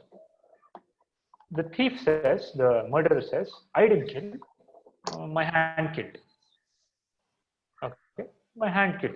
I didn't kill because the thought came to my in my body. You can't catch the thought, so let's catch something more physical. Ultimately, the thought was translated to some instruction in my body, and my hand did the action. So my hand killed. So I didn't kill. You have to let me go. Okay, I am free man. The judge says, fine, you are free, but please put the hand in prison. So this logic, this not logic, this gnana, this teaching, is not to make your way through the world.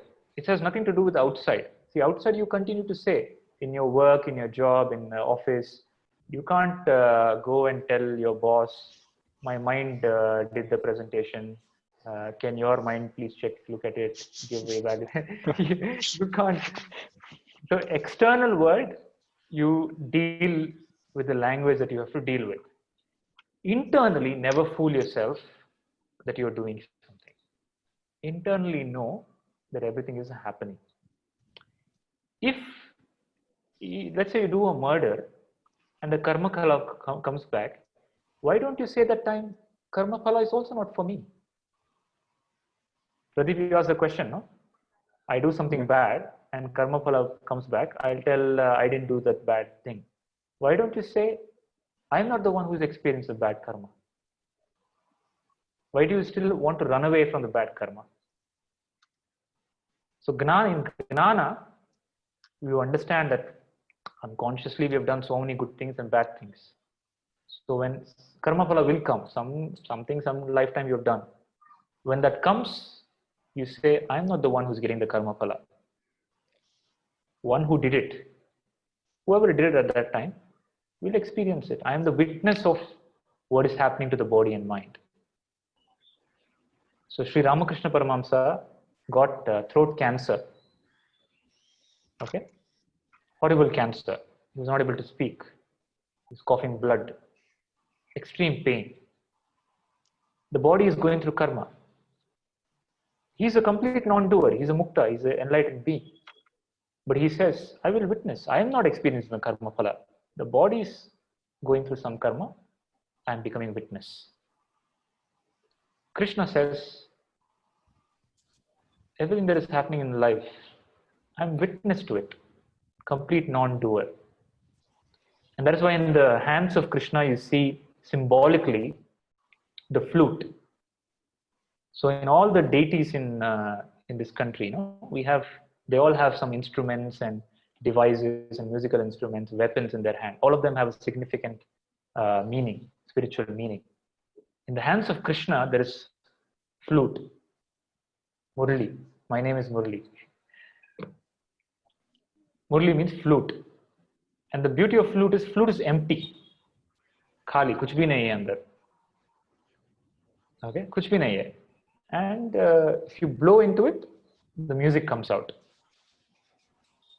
Okay, so our purpose in life is to become empty. Whatever music universe wants to play, let it play.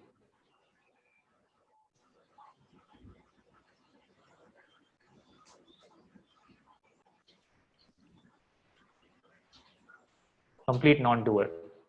So you are, no matter how hard you want to be, you cannot be the doer. You are not the doer. You are the witness of what is happening through your body and mind. You are a witness of childhood. You are a witness of whatever happened in childhood. You are a witness of the degrees that you got. It all comes to you. If you start observing, you will start seeing how life is just happening to you. The more you let go of your doership, the more beautifully it will happen. The more faster you'll go to you'll expand more. The more you feel, I am the doer, all the responsibility is on you. So the classical example given in spirituality is the two animals. There is a monkey and there is a cat. The monkey, in the case of the monkey's child has to hold tight to the monkey. Have you seen that? The monkey holds on to the mother. The mother monkey keeps jumping, going everywhere. And the monkey is holding on. Okay, the responsibility is on the child to hold. If the child lets go, it will fall, it will die, or it will get hurt. There's a huge responsibility on the child. The mother is happily jumping somewhere, going. But in the case of the kitten, the cat bites with its teeth. It carries the kitten. The kitten doesn't have to do anything. Okay? Ajgar kare na chakri, panchi kare na kaam, das maluka keh gaye, sabke data ram. Ajgar kare na chakri. The ajgar, the snake, the python doesn't move. It sits, opens his mouth, and food comes and drops in it. Panchi kare na kaam. The birds and the animals and everything in nature, they don't work like us, but their life is taken care of. The life of their younglings are taken care of. All their family is taken care of. Ajgar kare na chakri, panchi kare na kaam, das maluka keh gaye, sabke data ram. The one who takes care of the whole universe is taking care of your life. If you just observe your life, you'll see. Just look at you're at a certain point in your life. How did you arrive here? How did you arrive in Dublin? How much of arriving in Dublin was your doing? You didn't arrive in Dublin. You were put in Dublin. Lord decides somewhere else you have to put, you'll be put.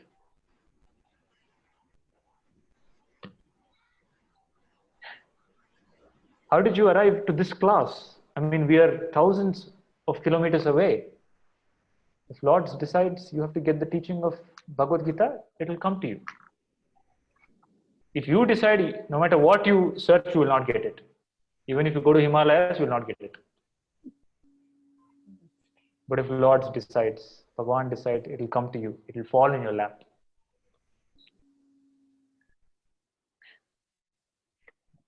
Any doubts?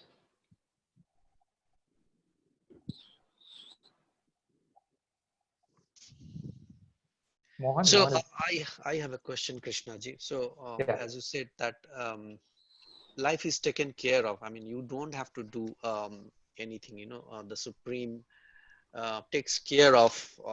So I was thinking in the current context. I mean, we are living in a social fabric. Does that mean that if I give up my job, I should still be able to take care of myself and the people who are related to me? Can you elaborate on that? What should be our approach towards life? I mean, we look at things like responsibilities, your kids' education. You need to save for them for their education and things like that. And So towards, I got the yeah. question. So the question is, if Bhagwan takes care of everything, I don't have to do anything. So can I just leave my job? And if I stay at home, will everything still be taken care of? The teaching is not to drop action. Do not drop action. Krishna tells in the 3rd chapter, after saying this, Prakrite Kriyamanani. So let's go by step. The shloka that I started with, Prakrite Kriyamanani, Gunai Karmani Sarvashaha, Ahankara Vimudhatma, Kartaham iti manyate. Meaning, Prakriti, the nature is doing everything. Ahankara Vimudhatma. In my delusion of I am the doer, I think I am doing. Okay, this is about doership. First, the correction has to happen at the level of doership. And doership is for the identity. So you say, I am pure consciousness. I am not the doer. I am the witness of what is happening. First level. Second, this doesn't tell you to drop action. It tells you to drop the doership of the action. Continue your action. Let's say if you're a doctor, do the operation. Don't think you are healing the patient. Okay. Krishna is telling Arjuna, fight the war. Krishna is not asking Arjuna to go. You're not the doer, so go back. Don't fight the war. No. Mm-hmm. Fight the war, but understand you are only an instrument in my action. I am the one who's really fighting the war. You're only an instrument. And as an instrument, be the best instrument. Be a flute. Be so empty that my energy comes out completely and your action becomes divine. So the message is not to give up action. The message is to do more action, more purified action. So enlightenment doesn't make you non-doer. It makes you more doer. But now you're doing out of supreme intelligence. For example, who is your favorite deity? Shanti Bhushanji? Ma Durga. Ma Durga. Let's say tomorrow morning, Ma Durga wakes up in your body. She's embodied in your body. Okay? Shanti Bhushan has taken a back seat. And Ma Durga is in the driver's seat.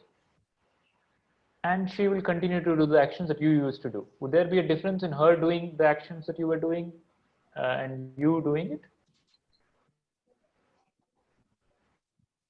Let's say she'll also code. You'll also code. She also takes care of a child. You also take care of a child. She also plans for your life. You also plan for your life. Is there a difference between both the actions? No. There is. Ma Durga is operating from a place of peace, intelligence, compassion.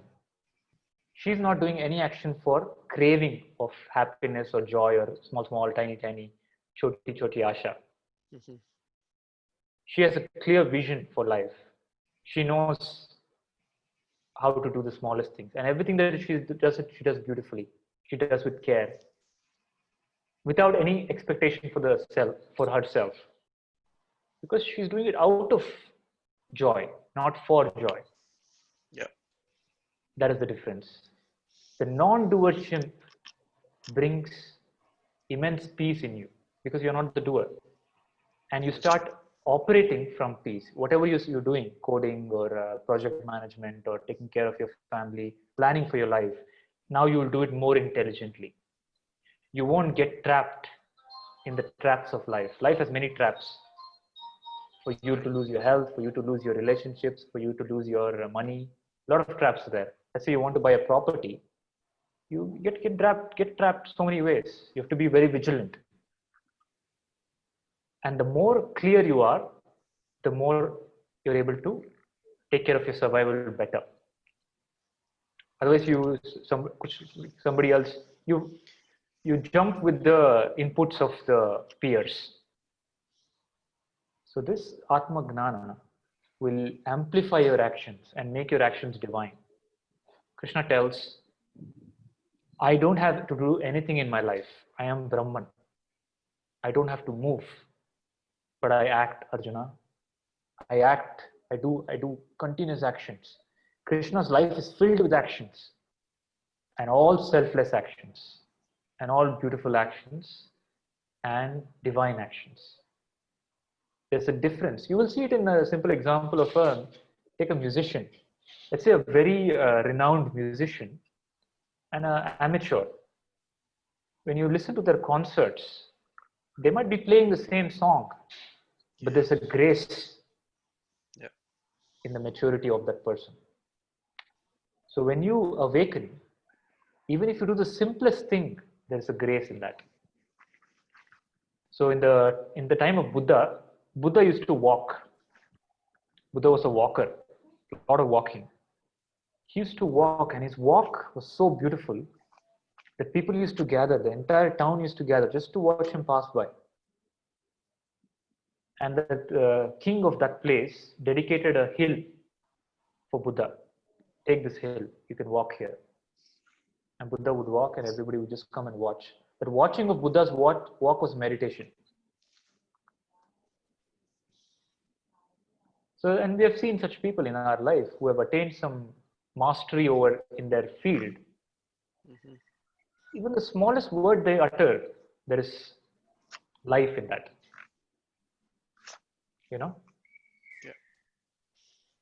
Got it. So that is the difference. So you asked about action. Will my action stop? Will I stop taking responsibilities? No, you will take on more responsibilities. You can take on, now you're only taking responsibility of you, your child, your spouse and your parents, maybe a few other extended family, because you're an individual being. Imagine if you become a universal being, you will take the responsibility of the universe. That is what Swami Vivekananda was. That is what Sri Shankaracharya was. They took on the responsibility of the country, of the world.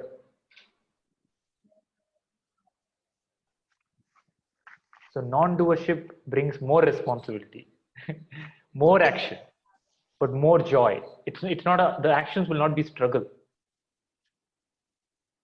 You will feel more energized the more you act, because you're a non-doer. The struggle is for the doer. The moment you become a doer, the smallest action becomes a struggle. Like you're lying down and your spouse says, go and dry the clothes. It's a big struggle because you're the doer.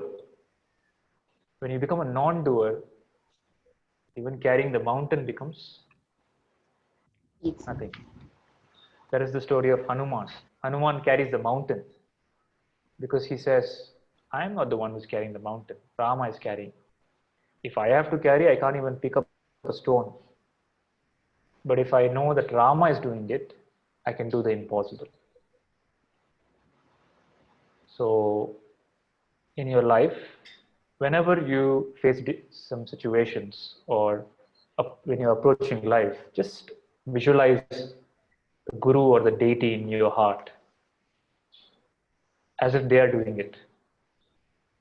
Trying to solve a problem as if they are solving it. You're doing it, you're thinking and you're taking the steps and all that instrumentally, but the one who's really doing it is Bhagwan. Mm-hmm. Doctors can give medicine. Does the medicine heal? The body heals itself. The medicine is just catalytic agent. So you are a catalytic agent in life. That's all. That's why this artist called André Gide. André Gide said, art, like painting or sculpting, art is a collaboration between God and the artist. And the less the artist does, the better. The artist does a painting. The more he takes ownership, the more the painting becomes kharab, it becomes bad. The more he allows the painting to happen, it's beautiful.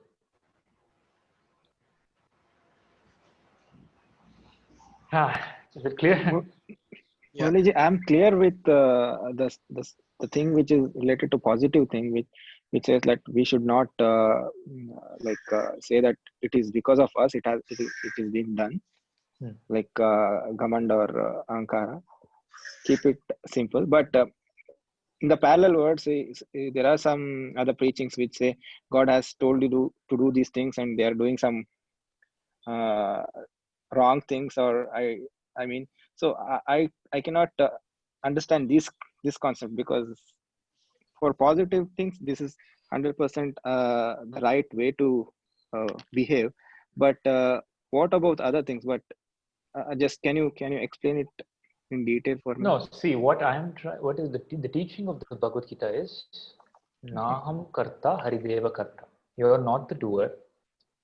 You are the witness of what is happening.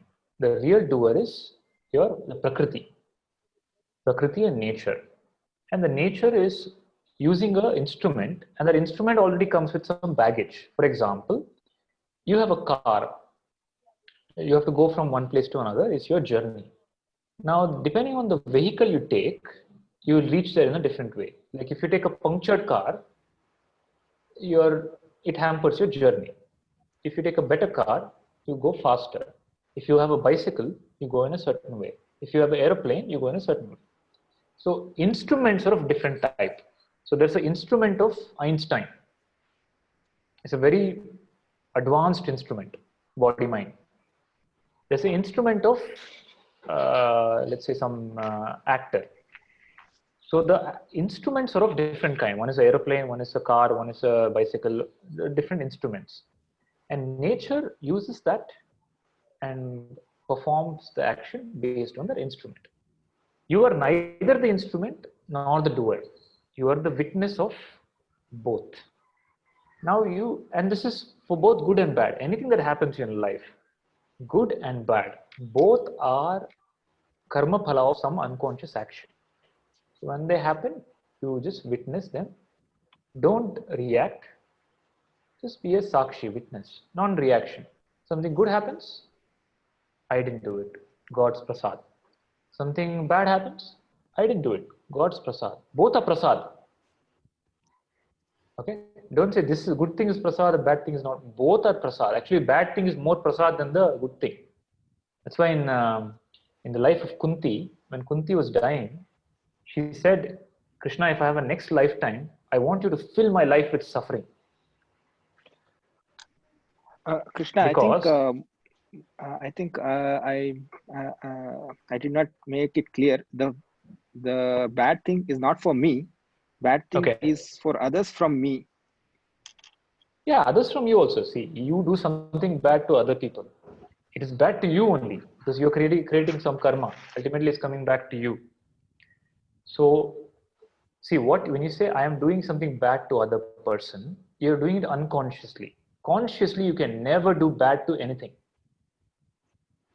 Consciously, you can never create harm to existence. If you're creating harm to existence, it's unconscious action. So somebody is creating harm to ecology, to the animals, killing animals, torturing animals, killing human beings. It is unconscious action. Consciously, you will not do it. Okay, some nashe mein hai. I'm telling you, this gnana removes that nasha, makes you more aware, more conscious. Then you'll become incapable of doing bad things. This teaching is practically cutting, making you impotent, incompetent to harm existence. Krishna can never do anything that will harm existence. Buddha will never do anything that can harm existence. They become incapable of doing that because you become aware. You become aware that I am everything. If I am everything, why would I harm myself? Okay. You understand? So this knowledge of I am not the doer will slowly start opening up more understanding that if I am not the doer and I am only an instrument, I am obviously connected to everything. And whatever, and I will not be able to harm the other. And that non-infliction of harm is called dharma.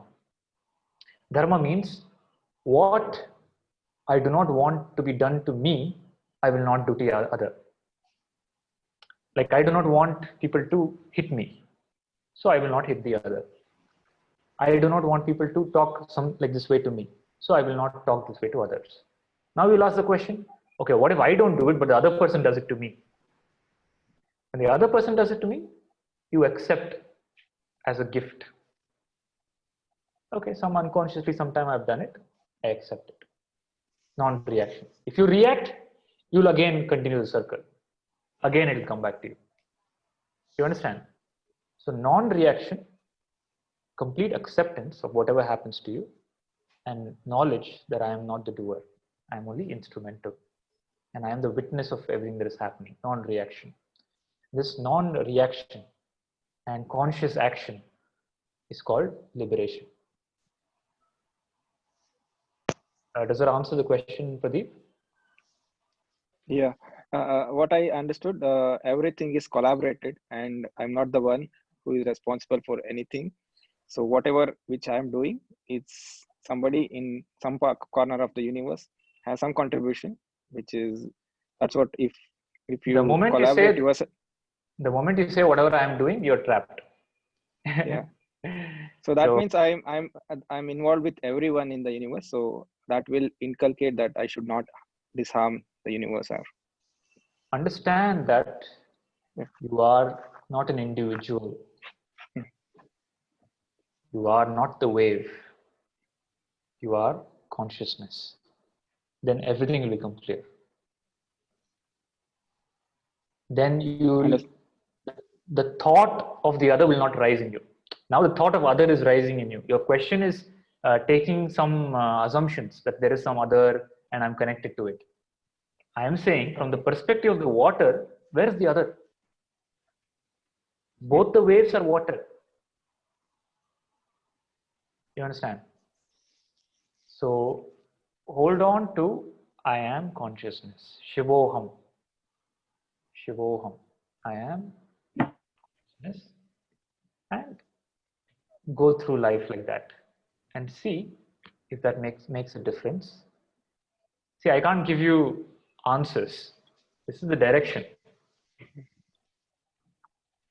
So one example of non-reaction is Mohan. Where is Mohan? Mohan, come on the screen. Have you all observed Mohan? Non-reaction. Anything happens? Non-reaction. Kuch mila? Non-reaction. Kuch nahi mila? Non-reaction. And this is not today. I've seen him from childhood. There's only 1 year difference between me and Mohan. I've seen him from childhood. So one day there's a brick that fell on his head from 2 floors. From 2 floors high, there's a brick that fell on his head, and he's bathed in blood. He just came peacefully, non-reaction. No crying, no shouting, no telling, no complaining, nothing. Okay, then people saw and they took him to the hospital. And the doctor was astonished. This child is not crying. He's a very young boy, maybe some 3rd standard or 4th standard. And the doctor is stitching him up. No, this thing, he was not, he's conscious. He was conscious and he's stitching his skull. Non-reaction. Whatever happens, he's non-reaction. Okay, I have to get married, non-reaction. Go to job, non-reaction. So if you want to understand what is non-reaction, look at Mohan.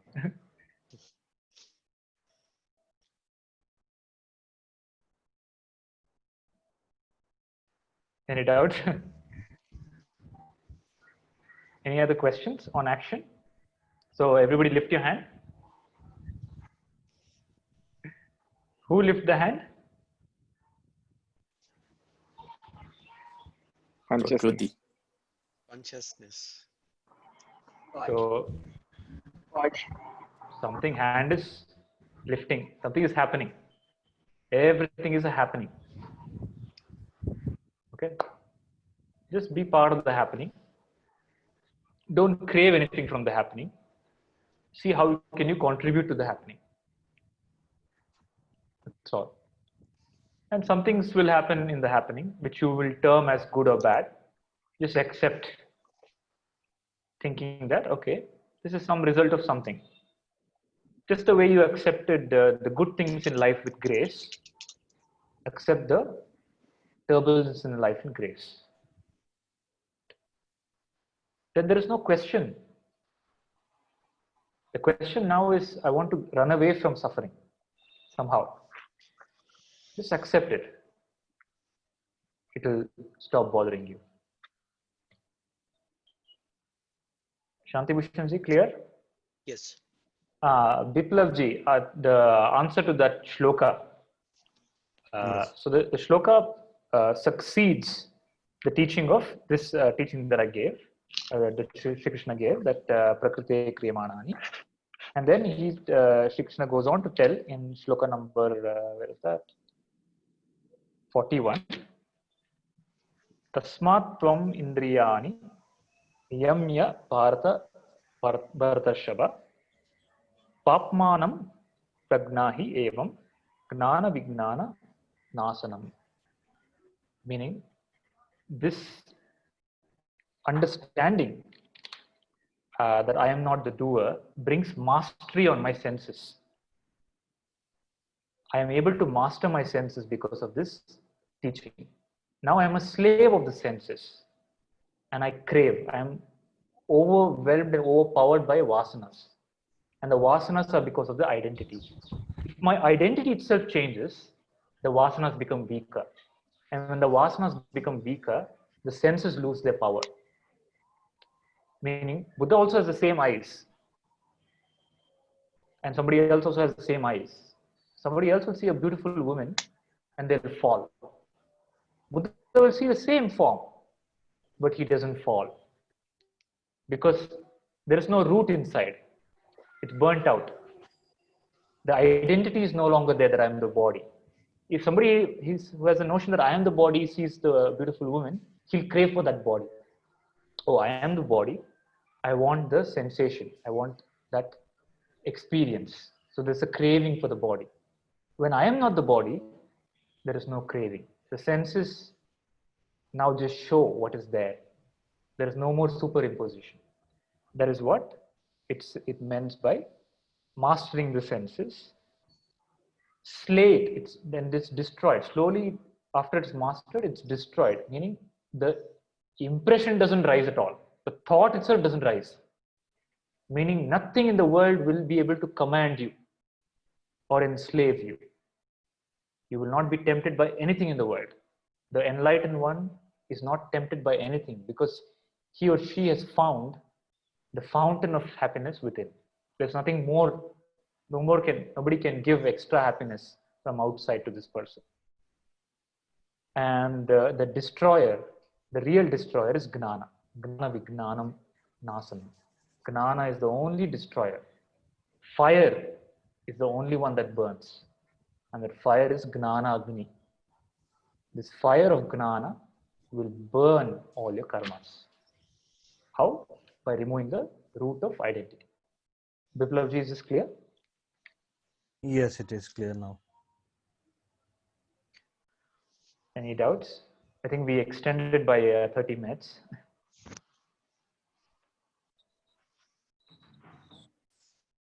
Any other doubts? There was a meditation that we could have done, but we'll do it in the next session. It would take more time. If there are any questions, I can answer. Otherwise, we'll summarize and close. So who lifts the hand? No question, Murali. So Meenakshi ji, kuch kiya aapne? Have you done anything in life? Nothing. Just Say no. Say no. I only did. I raised my children. I took care of my family. That's all happening. I'm witnessing that. Biplav ji, kuch kiya aapne? Bhagavad Gita पढ़ा? आपने पढ़ा भगवत गीता? शुरू किया है। आपने ही शुरू किया?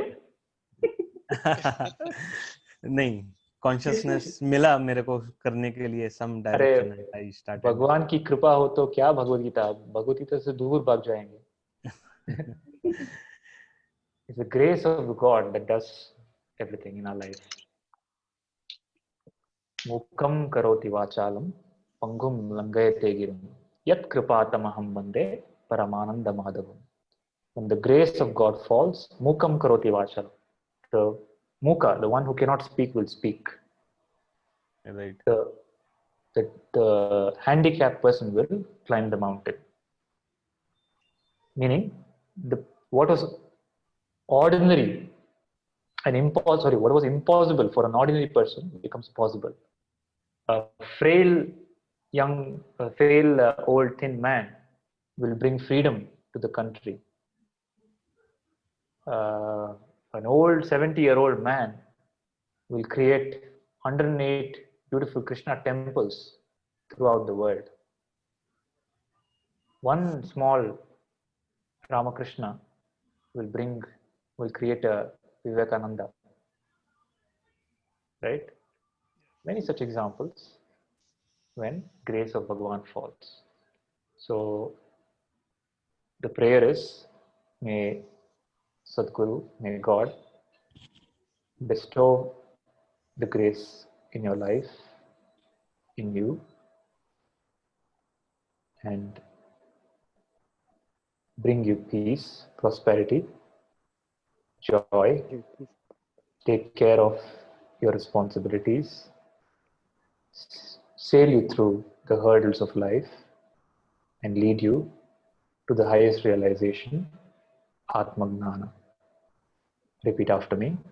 I am not the body. I'm I'm not not the the I am body. not the body. I am not the mind.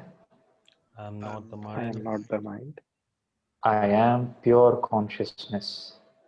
I am I pure am pure consciousness. consciousness. Sakshi. Sakshi. Sakshi. Shivoham. Shivoham. Shivoham. Shivoham. Shivoham. Shivoham. Loka samasta. Samasta. Samasta.